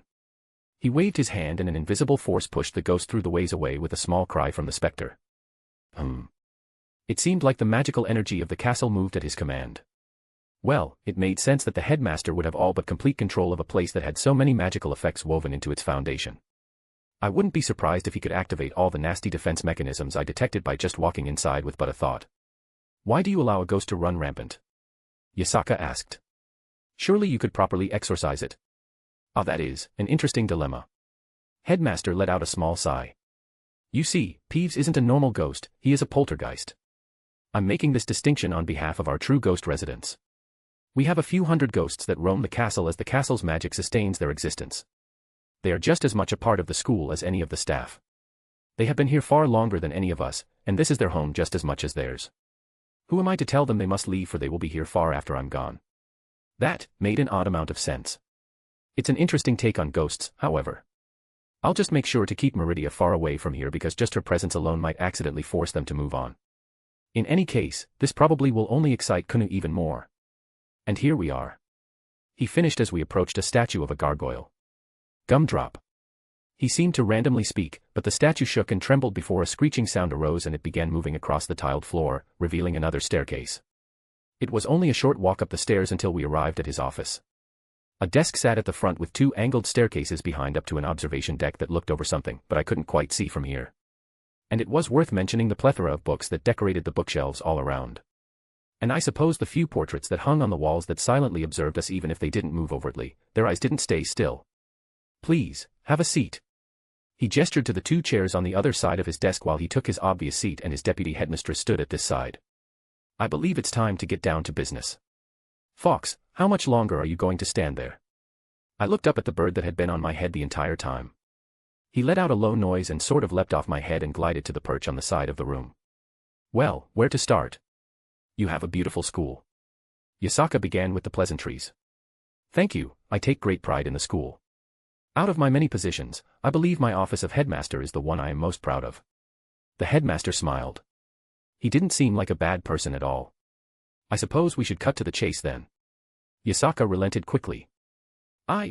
She corrected, looking my way. Have the desire to enroll Kunu into your school as we've already informed you. Yes. He stroked his beard. As I relayed to Mr. Schweinorg here, I admit this situation isn't normal. Not to say we don't get foreign students, but none so politically volatile. Yasaka offered in a bit of self-deprecation. I was going to say unique. He chuckled. My knowledge of your culture is minimal, so please correct me if I am wrong. She is, akin to what we would consider a princess and standing among your people. That's a good enough approximation. Yasaka nodded. We have hosted members of the royal family in the past centuries, so we are not unwilling to concede certain requests due to her status, but you must know that we treat all of our students fairly. I assure you, that is exactly what I'm hoping for our daughter. Yasaka quickly replied. We want her to experience a rather normal time at school. For her to learn magic and make friends without the weight of my position scaring away or muddying the waters, so to speak. Normal for what a magic school would offer anyway. If I may, is Mahutokuro not an option? I couldn't imagine that she would have a hard time at the Japanese wizarding school even so. I have not had much contact with the headmistress over there in some years, but she runs a very tight ship and would handle all matters professionally. I had no idea what that was, and neither did Yasaka, but the context clues were rather obvious. Yasaka shook her head. There are circumstances that we would prefer Kunu not be in Japan for a while for our peace of mind. A safe place for her to go to school, make friends, and have a bit of independence are what we need. I see. He said, though I doubted he actually did. But I could imagine he was making some wild guesses in his head. It's not like we had to overly lie here. A bit of truth in our vague answers would go a long ways. If you are set on your choice, then there should be something you are aware of. While Hogwarts is perhaps the best magical school in the world, at this moment, we are a bit short-handed. He frowned slightly. Due to a series of unconnected circumstances, we are down a handful of teachers for this upcoming year and we will do our best to fill the roles. There is every possibility that we will have to stretch ourselves a bit thin to accommodate. He was being rather forthcoming. Since you're being frank, so will I. While I care about Kunu's education, it's not the primary reason for her attending here. I can't claim to know much about your human society, but there's every possibility she stops caring about magic down the road. Or even if she does not, she will live much longer than a human would. We want her to enjoy her childhood properly. I joined in. And I can say with some confidence that anything she's missing in terms of education, we can quite easily fill the gaps if she pursues this path further. An odd perspective, but not one I can argue. I will also value our students' education foremost, but I agree that the lessons learned in these halls do not always come from the classroom. The headmaster smiled. If you view our current predicament without a problem, then I will not speak of it further. However, there are certain requirements for one to attend Hogwarts. Some I agree with, and others are out of my hands. The ministry is very particular on the heritage of our students. He said with no small amount of disgust in his tone. You're talking about if she's human or not. Yasaka said dryly. Unfortunately, the ministry places a large emphasis on such things. The headmaster nodded. Regardless of my will, I cannot change those facts. Technically speaking, Kunu's father was a human. Yasaka responded, the same thing I said before to the goblin. I believe they allow half-humans, by that definition, yes. That is the case. He smiled, not rejecting her. And how old is she? She will be turning 11 in a little over a week. I answered this time. Just in time for the new school year. He looked contemplative. As for the other regulations, everything would appear to be in order. There are no laws or rules that prevent your daughter from attending, I merely need to register her with the proper paperwork for a foreign student. With that settled, what do you want? He did say they could accommodate certain situations. Speaking of heritage. Yasaka emphasized with the same tone he used. I am led to believe that your society here is very racially motivated. How much can I expect my daughter to be bullied? For emphasis Yasaka swished her tails for the obvious insinuation. We do not allow discrimination. He also emphasized. However, children will be children sometimes and we cannot police them every moment of every day. They are mostly left to their own devices outside of class. I will not lie and say that there isn't a portion of the students that agree with the ministry's policies. We want Kunu to be able to learn how to deal with bullies herself. I continued where she left off. As much as it goes against my instincts as a parent, she needs to be able to deal with difficult people in life. That being said, children can be cruel. Kunu can protect herself, and she will do so if she is threatened, headmaster. However, if someone crosses a line that shouldn't be crossed, it won't be a matter of some disciplinary action on the school's part. There was a hint of something as I said that, like a tense moment where he almost rose to show off his hardened side. Was it a threat on my part? Perhaps. But it wasn't meant to be a threat in that regard. I was acting in the capacity of a parent warning that if their child was harmed, there would be hell to pay, and I doubt any other parents would fault me for my protectiveness. I will make sure to express to the students what should and should not be done at school. Was the headmaster's vague answer. Speaking of non-humans, I would like to make it clear that certain aspects of our biology are not there for random people to touch. Yasaka immediately stated. No more should a person touch another on their rear or privates should anyone be grabbing at her tails or ears. The deputy headmistress looked the most startled by what she said. Perhaps startled might be wrong, but she sort of had a realization as Yasaka said that. I will take personal care to remind the students about boundaries of personal nature. She just as quickly reassured her. It has been a very long time since we have had an incident that involved unwanted advances. And they will be dealt with as harshly as possible. I'm glad that Yasaka brought it up because that's something that would have slipped my mind. But I'm glad they take a very firm stance against any kind of physical harassment. And I think there were unspoken things there that could only be understood between women. May I ask, how strict are the punishments here? Yasaka didn't speak up again, so I was assuming that the delicate topic was settled. Kunu is a good girl but, she can be a bit of a hellion when she's in the mood. She won't have any malicious intent, I can promise that, but I can't say for sure that some chaos might not ensue. The somewhat awkward atmosphere that developed only a moment prior evaporated quite quickly. We have had our fair share of chaos, Mr. Schweinorg. Dumbledore's eyes twinkled in amusement. It seems that every generation we have some pranksters that liven up the school years at their own discretion. As long as no maliciousness is involved and no serious harm is conducted, we will handle things lightly and properly. Detentions are the most common form of punishment, but we also have a system of points dedicated to each house. If one of the house's members causes a problem, we can deduct points before attempting further disciplinary actions. And what's the purpose of these house points? Yasaka asked for clarification. The winner at the end of the year wins the house cup. And what's that? A trophy. That's it. Quite. So you use peer pressure to keep the students in line. I blinked. That's devious and oddly impressive. Thank you. The headmaster took the compliment quite happily. I was starting to like him. With that being said, I would like to have a guard accompany Kunu. A guard? Dumbledore furrowed his brow. Yes, I can't feel at ease unless someone is here just in case. I'm afraid that won't be a viable option. This is a school for children. The parents would be in an uproar if they found out that there was a guard following her around and skulking the common rooms and dormitories. He rejected. What about outside? She shouldn't be in trouble while she's in her room. But simply to have him on hand around the castle. It would cause a similar problem. If I allowed it once, many others would desire the same thing. I assure you, Hogwarts is a safe environment and no harm will come to her within these halls. You have to understand, Headmaster. Kunu isn't a normal student. As much as I want her to have that experience, she needs someone close by at the very least. Yasaka was standing firm. I'm sorry, but we cannot accept such a thing. It would be protection for your daughter, yes, but for everyone else, it would be a strange person in the school that's not tied to our staff. I may have a solution. I interjected into their argument. If you wouldn't mind, what exactly were the positions that needed filling for the school year? The headmaster looked at me. Care for magical creatures, Muggle studies, magical theory, and defense against the dark arts. We have a potential teacher for defense against the dark arts, but we are still considering the others. A second question, are familiars allowed in school? I asked as well. They are allowed under school rules as long as they are not a danger to the students and do not cause a distraction. He nodded. So here is my thought, I have some people I know that might be able to fill a couple of your positions. I glanced at Yasaka and she realized who I was talking about. A friend of mine, a very accomplished witch. And she has a mundane, Muggle fiancé who is a history teacher with years of experience and the proper degrees outside. A Muggle to teach Muggle studies. The headmaster mused. That's not a bad idea, Albus. The deputy headmistress chimed in. We can't deny that the class itself has fallen to the wayside in the last couple decades and we usually have to resort to finding a Muggle-born that may not even be a proper teacher. Merlin knows the magical-born children need to know what's going on outside of our society.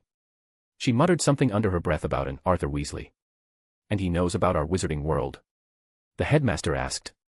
He's aware. I nodded. For what it counts as being aware.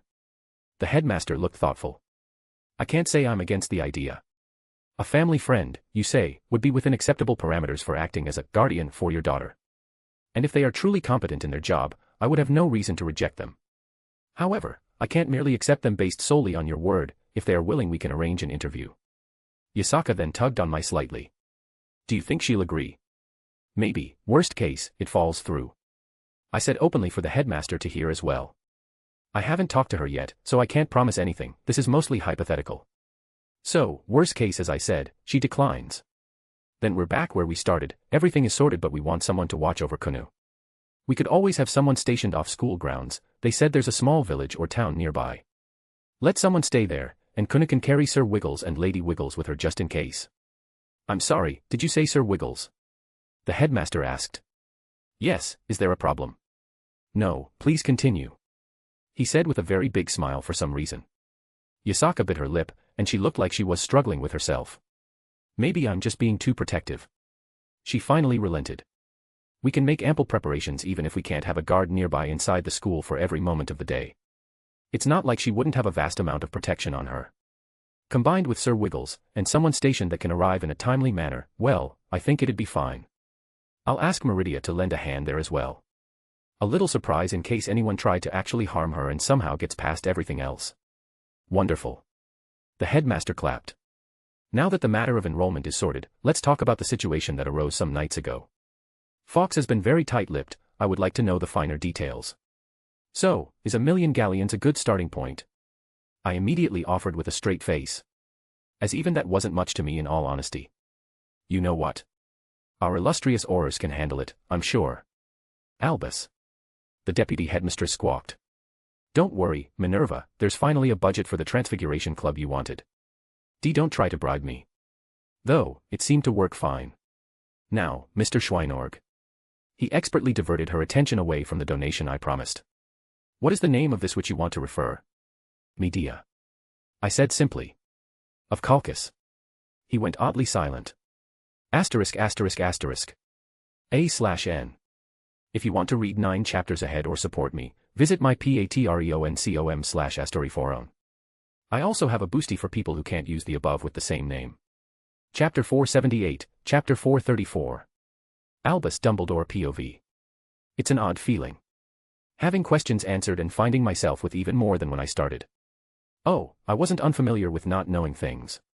It's the concept that drove human innovation, to see the unknown and question it rather than simply accepting. I always relished questions and happily sought answers by my own hands. But at the moment, I was unsure of how to proceed because I usually found my answers after having the source of them sitting in front of me. I expected. Well, I'm not quite sure what I expected in hindsight. Perhaps a more subtle game of wits. A polite conversation on the surface as we attempted to glean each other's motives and navigate a negotiation. It would not be the first time, nor would it be the last when it came to handling the more predominant members of the wizarding community. The older Malfoy always preferred such methods when we engage in any kind of discussion even as mundane as his son's recent schooling. But alas, I was thrown off initially by the forthcoming and forthright answers and questions I received. The name Schweinorg was an enigma, one I wished to unravel and hoped to understand more in this encounter, but instead I entertained a concerned pair of parents who wanted to enroll their daughter into our school. I admit, it's hard for me to correlate the rumors and facts surrounding the apparent grandson to the almost mythical figure of his grandfather. Was he dangerous? My many years of life led me to answer yes to that question. An undeniable yes that made me cautious even at the mundane topics of our discussion. Not just him either, his wife. Odd, I don't believe I asked if they were married, nor did they clarify their relationship beyond the nature of lovers if the intimacy they displayed wasn't obvious. The woman herself was also dangerous, even if it had a different flavor. I had not spent much time in the East and my knowledge of their culture was minimal, but I'm surprised that such a person was unknown until now. I would need to have correspondence with the headmistress of Mahutokoro and ask her opinion. But despite this, despite all the concerns and hesitation I found myself with significantly less worry than when I began. There didn't appear to be any deception, no underlining scheme. Simply, two parents who wished the best for their daughter. It was a lovely thought. Albus. Yes, Minerva, did you say something? My attention was snapped back into place. You were quiet and staring off for a few moments. She informed me. Apologies, it seems old age catches up with me in some unfortunate ways. My mind tends to wander these days. I hummed, collecting my thoughts. What did you think of our guests, Minerva? They had merely departed a handful of minutes ago, so I wished to hear her fresh opinion. My former student pursed her lips, looking unsure of herself. I'm not sure. Yes, quite the conundrum. I stroked my beard with a small smile. I find myself reminded of a certain child of the Black family when he first entered our school. Minerva immediately scowled, even if there was a softness now present. I hardly think that comparing them to Sirius Black is proper. She huffed indignantly. Especially after what he did. Perhaps, but I remember the boy that caused mischief with his friends fondly despite what happened later on. An unfortunate thing, truly. I thought that Sirius was well and truly on the side of light and he loved and cared for his friends. I don't know where it went wrong, because that same boy who ran around these halls was not a Death Eater. Unfortunately, I was proven wrong as he admitted to it to the Aurors at the scene of the crime. Still, Albus. Minerva. I looked at her the same way she did with her own students. One never forgets that I'm disappointed in you look that you cultivate while teaching. Don't hold on to prejudices based on circumstantial rumors. I couldn't wholeheartedly blame her, however. She, along with many others, experienced two Dark Lords that started significant wars nearly back to back.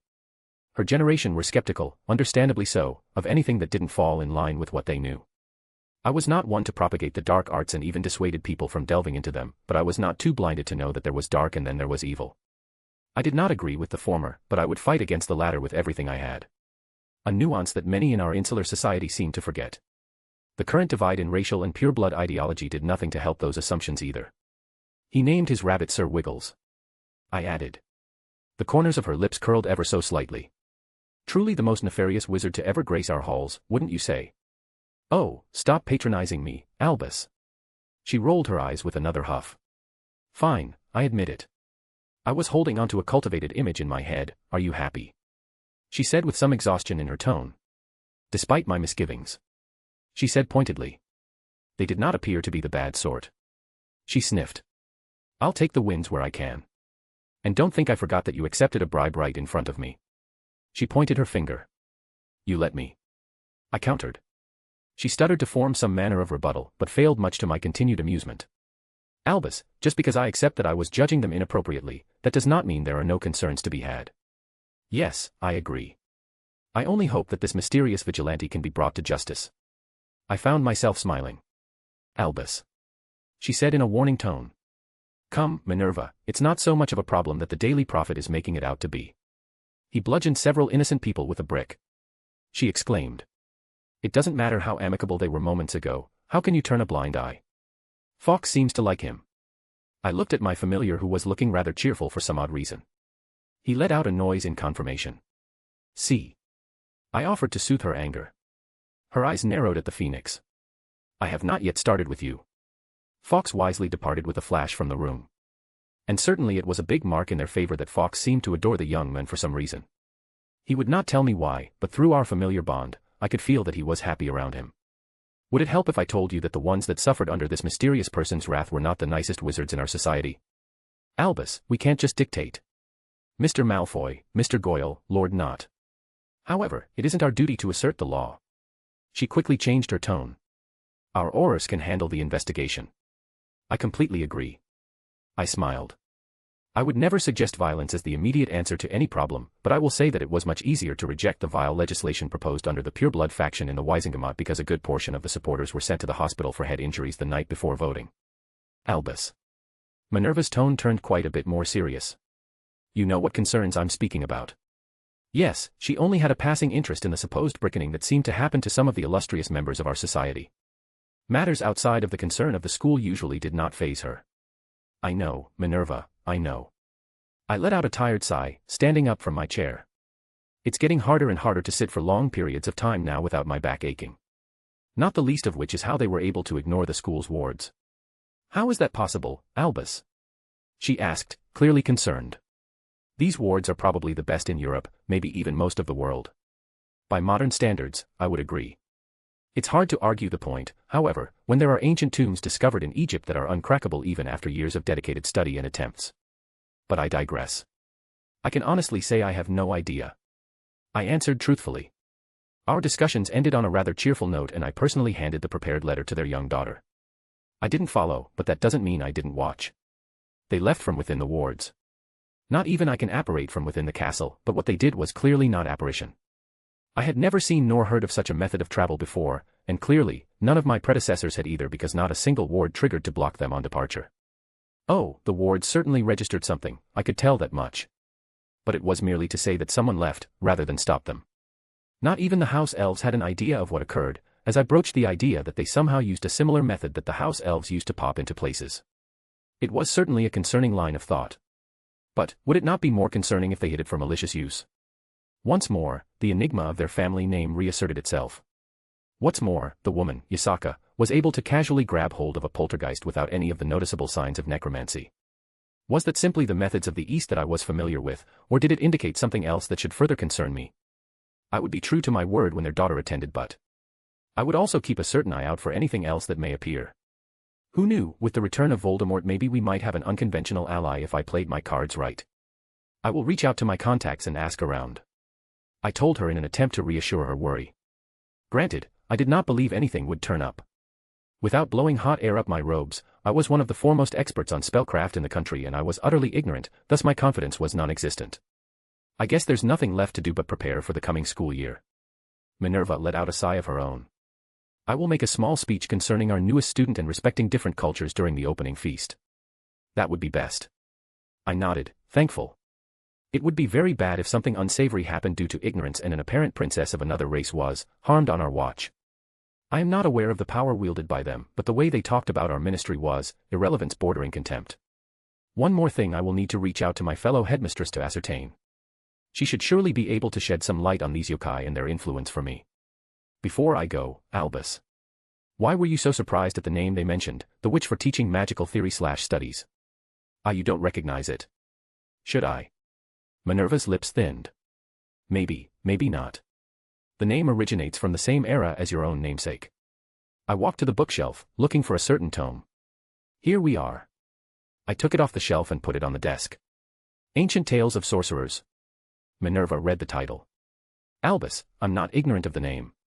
When he mentioned her I thought it was something more relevant than old legends. Minerva, Calchas hasn't existed for nearly 2,000 years. Oh. She said softly. Yes, oh. At ****** at. Wilhelm POV. We're home. I announced after entering the house. Immediately, several heads turned towards us. How was your trip? Medea sat at the dining room table with her fiancé. I told her we were on our way home and asked her to meet us here. Auntie Medea, look. Kunu ran up and showed her the letter. I'm going to a magic school. It wasn't just Medea that was curious, Artoria and Rin were both here as well and looked over the witch's shoulder to see it. Hogwarts School of Witchcraft and Wizardry, Medea began to read. Dear Mississippi Schweinorg. She stopped looking at me as were the others. What? I asked. It's weird for them not to have last names over there. Why can't my daughter have my last name? Not that I didn't ask beforehand, I didn't want to assume, but both Yasaka and Kunu were both more than willing for it to happen. So as far as that place was concerned, she's Kunu Schweinorg. A funny combination of Japanese and German naming conventions, but who cared? Yasaka, for some reason, wrapped her tail very tightly around my waist with a big smile on her face. Dear Miss Schweinorg, we are pleased to inform you that you have been accepted at Hogwarts School of Witchcraft and Wizard. Please find enclosed a list of all necessary books and equipment. Blah blah, starting date. Medea finished and went to another page and closed. Dragon hide gloves. She suddenly exclaimed. No idea. I shrugged. I'm gonna be a witch just like you, Auntie. The little fox grinned. Medea was conflicted at that statement it seems. She didn't like being called a witch, but at the same time. You sure are. She quickly hugged the little fox as it was obvious which side won over there. No one can defeat the little fluffy fox. Dang, you're really going through with this, huh? Rin looked at me. She seems to like the idea. Yasaka responded. I take it the meeting went well. Artoria asked. Despite the circumstances. Yasaka sent me a look. Yes, things went about as well as expected. Only one small hiccup, which is why we wanted to talk to Medea and Kazuki about something. Not just me but hubby too. Medea looked at us as Kuna climbed into her lap and the Greek woman was more than happy to rub her head and spoil her. If he wants, it's more an opportunity if you're willing. I responded. Consider my interest piqued. She glanced at the stoic man sitting at her side. What do you think, dear? I am interested as well. He said plainly. Talking to the headmaster, there seems to be a few openings at the school for teachers. I didn't want to presume anything, so I merely floated the idea as a possibility, and emphasized I haven't asked your opinions first. If you would be interested, they would have you interview for some teaching positions. I cut right to the chase. Medea and Kazuki both blanked for a second. And I can understand, it was a sudden thing I just tossed in their laps. Let me get this straight, boyo. You're offering us jobs? Medea asked. Not me, just ran into the opportunities and wanted to inform you of them. And please don't misunderstand, I'm not trying to pressure you into anything nor coerce you. I'll be upfront and say that it would be super helpful to us because we would want someone to watch Kuna from afar in case of anything happening. Honesty was the main thing with Medea. She would rather you tell her to her face anything bad and be blunt about it rather than try and scheme or make plans around her. If you wanted her for something, just straight tell her and you would have significantly more of a chance than otherwise.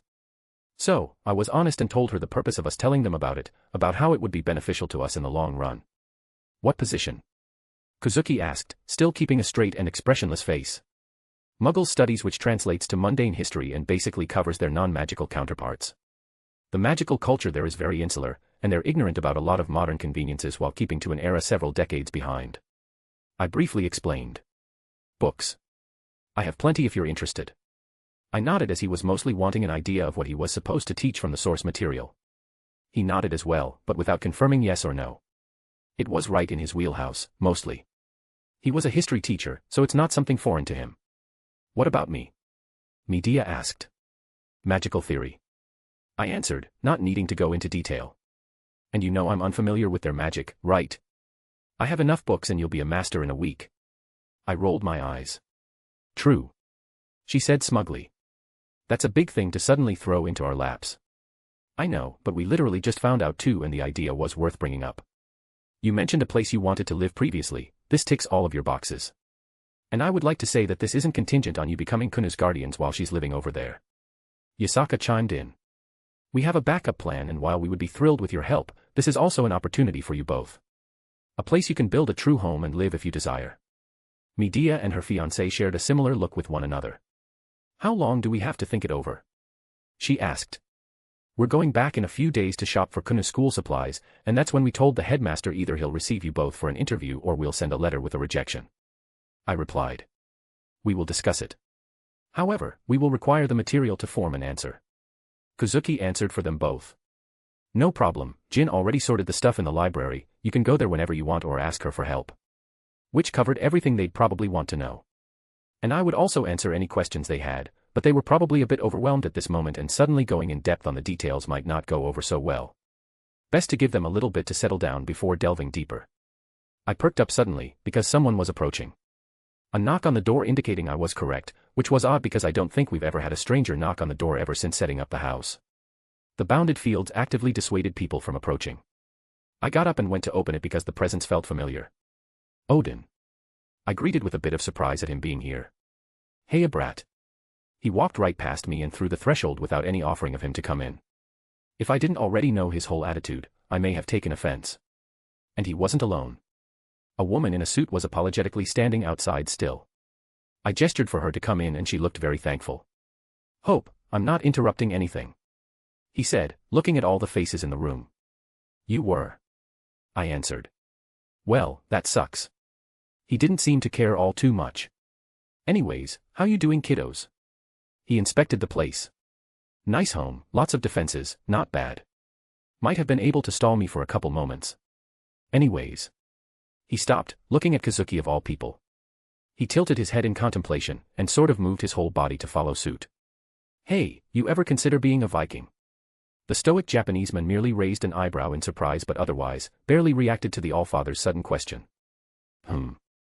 He rubbed his beard. It's rare to see a warrior like this out of nowhere. I don't sense any magic, nor any tuki or anything on you. What's your game? I apologize, I am merely a teacher. He responded bluntly. Yeah, and I'm merely a handsome and charming grandpa. He snorted. Anyways, that's not why I'm here. But introductions for you kiddos, I'm Odin, Allfather, blah blah.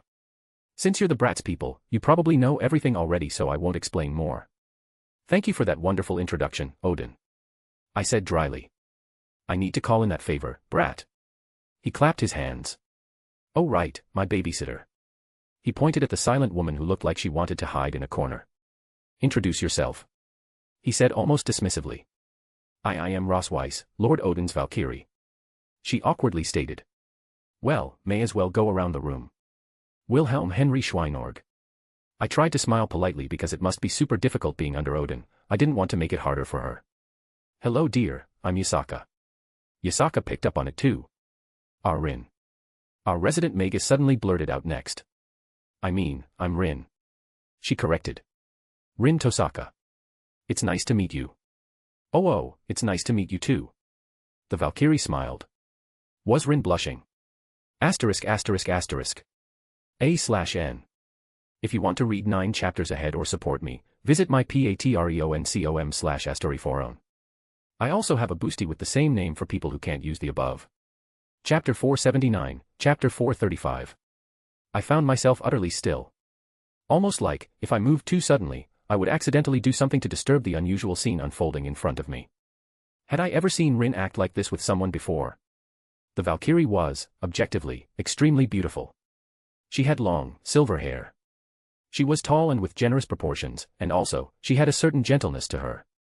For some reason, she elicited almost a subconscious desire to pat her head and tell her she was doing a good job. Maybe it was just the result of the perceived hardships I imagined came with working with Odin on a full-time basis. I certainly had sympathy for that alone. Regardless. You're a Valkyrie? Rin asked, even after hearing her introduction, but I guess small talk had to start somewhere. Yes, I've passed all of my exams and graduated Valkyrie school. The woman nodded. And I was surprised they had a streamlined process like a school. I've been serving Lord Odin for a few years now. That's pretty impressive. I'm a magus myself. Rin puffed up, and she snuck a hand up, pushing her hair behind her ear. The Valkyrie flushed ever so slightly. Oh, is that like a human magician? Her eyes lit up in excitement. That's right. Rin smiled. I inherited my family crest and everything. She proudly said, even though that's something that the Valkyrie probably had no context for, but I wasn't going to interrupt. A crest. The Valkyrie tilted her head and her eyes widened. I didn't know humans had crests too. She exclaimed excitedly. What magic do you specialize in? My family has specialized in jewel craft for centuries. She put her hands on her hips with a little smirk.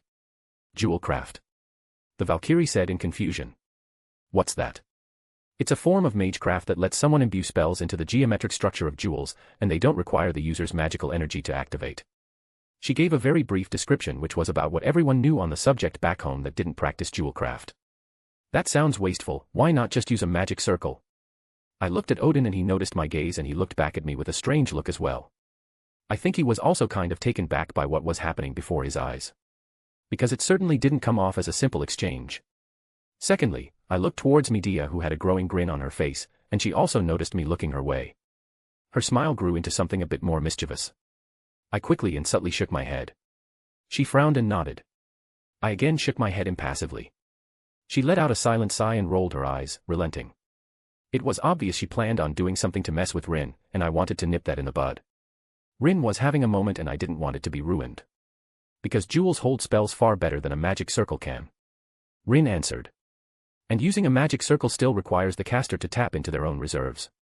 With enough time and preparation, as long as I never run out of jewels, I can theoretically cast spells forever. The Valkyrie looked utterly starstruck for some reason. Because jewels come from the planet. She blurted out. They're untouched and uncontaminated by any kind of outside influence normally. They're basically a natural magic circle. That's exactly right. Rin stumbled for a second as the Valkyrie hit the nail on the head. Well, back home we consider them as a simplified magic crest, but the concept was close enough. That's amazing. Who thought of such a fantastical idea? I need to find some jewels now and compare them to my own spell circles and figure out if I can't modify mine to match the natural constitution. Maybe if. Stop being a nerd. Odin smacked the Valkyrie on the head with his hand. Lord Odin. The Valkyrie whined, rubbing the spot where she was hit. Go do something else, the grown-ups need to have a chat. He huffed her way. Wah. Odin glanced my way, and I could take the hint.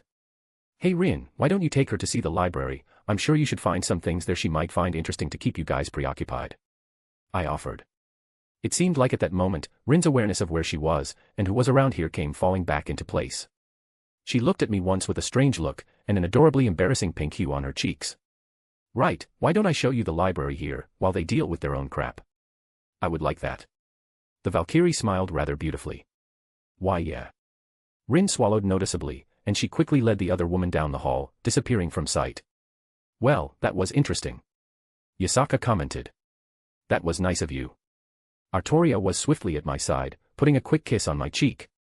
Oh, you're so wonderful, why don't I give the big hero a kiss too? Odin made little kissy faces at me. Can you act your age? I rolled my eyes. Never. We're leaving, boyo. Medea stood up along with her fiancé as Kuna climbed out of her lap. If you're not going to let me tease that brat, then I don't care to stay. Well, I couldn't blame her for her abrupt departure. She really was uncomfortable around gods. She was a little bit better around Izzy and even Meridia because I think she trusted me, but with Odin suddenly popping in she was definitely feeling antsy. Especially with how Odin was fawning over her fiancé. Odin, to his benefit, didn't say anything to her.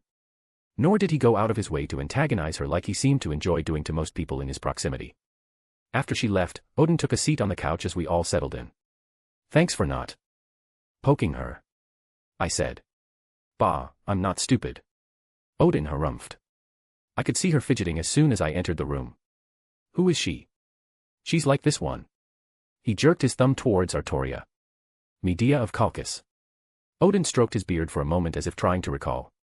Ah. Was all he said in response, and it was enough for him to understand. One did not become a god of knowledge without being able to put two and two together. Mama, I want my candy. Kuna grabbed at Yasaka's sleeve. What candy do you want? You only get a little bit. I want the candy beans. Yasaka took out a rather large bag of candy beans. Rather, it was a random assortment of flavors that claimed to have every flavor in the world. Every flavor. Even the bad ones. We couldn't leave the place without stopping and letting Kuna pick out some treats in Diagon Alley. We only stayed for a few minutes, with the promise of coming back in a few days to do her real shopping for school. She cheerfully took one out and handed them all around.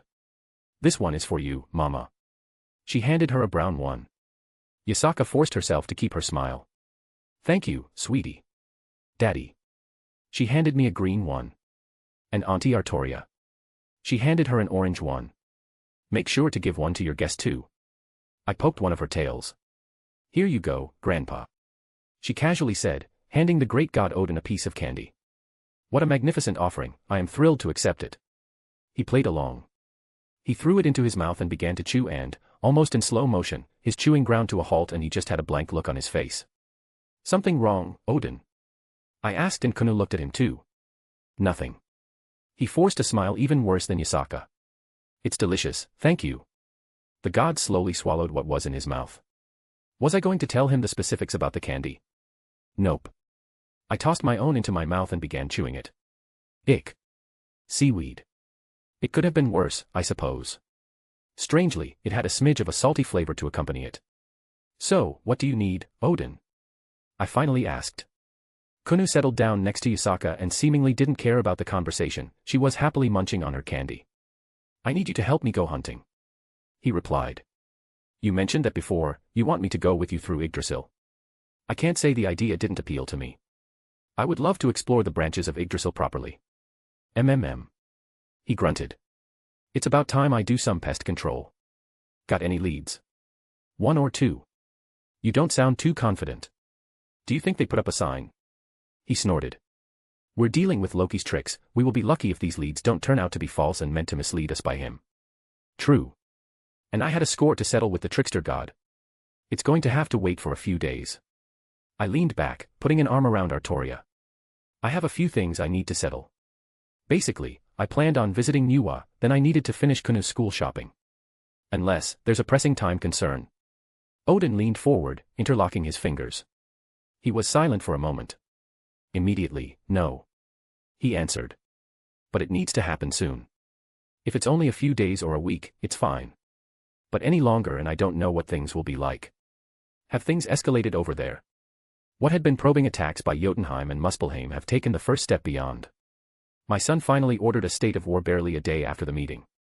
A wise move then, to use the initial excitement and morale to lessen any voiced opposition in regards to cooperation. Artoria chimed in, clearly keeping up with the happenings going around. Odin smiled happily. My son has a good head on his shoulders. He said with clear pride. I'll make it a priority after I'm done. I just need to go visit Niwa, then take Kunu to shop for her school supplies in another place, then I'm free. Niwa. Odin ran a hand through his beard. That makes sense. She's probably going to give you a nice gift as thanks and to build a rapport. That's what Izzy told me. I nodded. Don't take the cougar with you if you go. Pardon. I ignored his nickname for her. If you bring her, it will escalate things outside of visiting the goddess. You're a hot commodity right now, it's unlikely that the Jade Emperor isn't aware of who you are and your sudden presence will alert him. If you bring a god from another faction, it will give him an excuse to force an audience. If that's what you want, do whatever. But you're going to get caught up in all that divine court crap for a while. Honestly, I hadn't considered that. Truthfully, I would rather not get involved with the celestial bureaucracy at this point if it meant being tangled up with divine red tape. That's unfortunate because I wanted to take Izzy with me. Fine, thanks for the heads up. I responded. Yeah. He waved it off. I'm going to walk around Kyoto for a bit, tell my Valkyrie when she comes out to find me. What went unsaid was that he was sticking around nearby so his Valkyrie would have time to spend with Rin, for whatever happens. One more thing. He stood up, stretching his back. I'll give you the teleport coordinates to one of their cities that gets a lot of foreign traffic. It should be a good place to hitch a ride from there to Niwa's place without too big of a commotion. Once more, Odin definitely comes through. Now I just need to figure out who's coming with me. Asterisk. Are you both ready? Yes. Artoria nodded. I have nothing else to concern myself with. Scathack replied. Basically, mostly everyone else was busy, and Artoria and Scathack were more than happy to accompany me. Where's Jean? I also intended to ask her, but she's been noticeably absent. Mordred took her to play somewhere. Artoria answered. That's cute. Oh well, if she's enjoying herself, I won't bother her. No Rin? I asked. She's busy. Artoria said carefully. I couldn't help but grin. Busy with anyone in particular? Artoria pursed her lips. Please don't tease her if you see her. And no, Ross Weiss has not reappeared after the time Rin and her spent together. Don't worry, I'll wait until something is firmer before I give her a hard time. I wasn't going to potentially compromise any relationship of hers just for a laugh.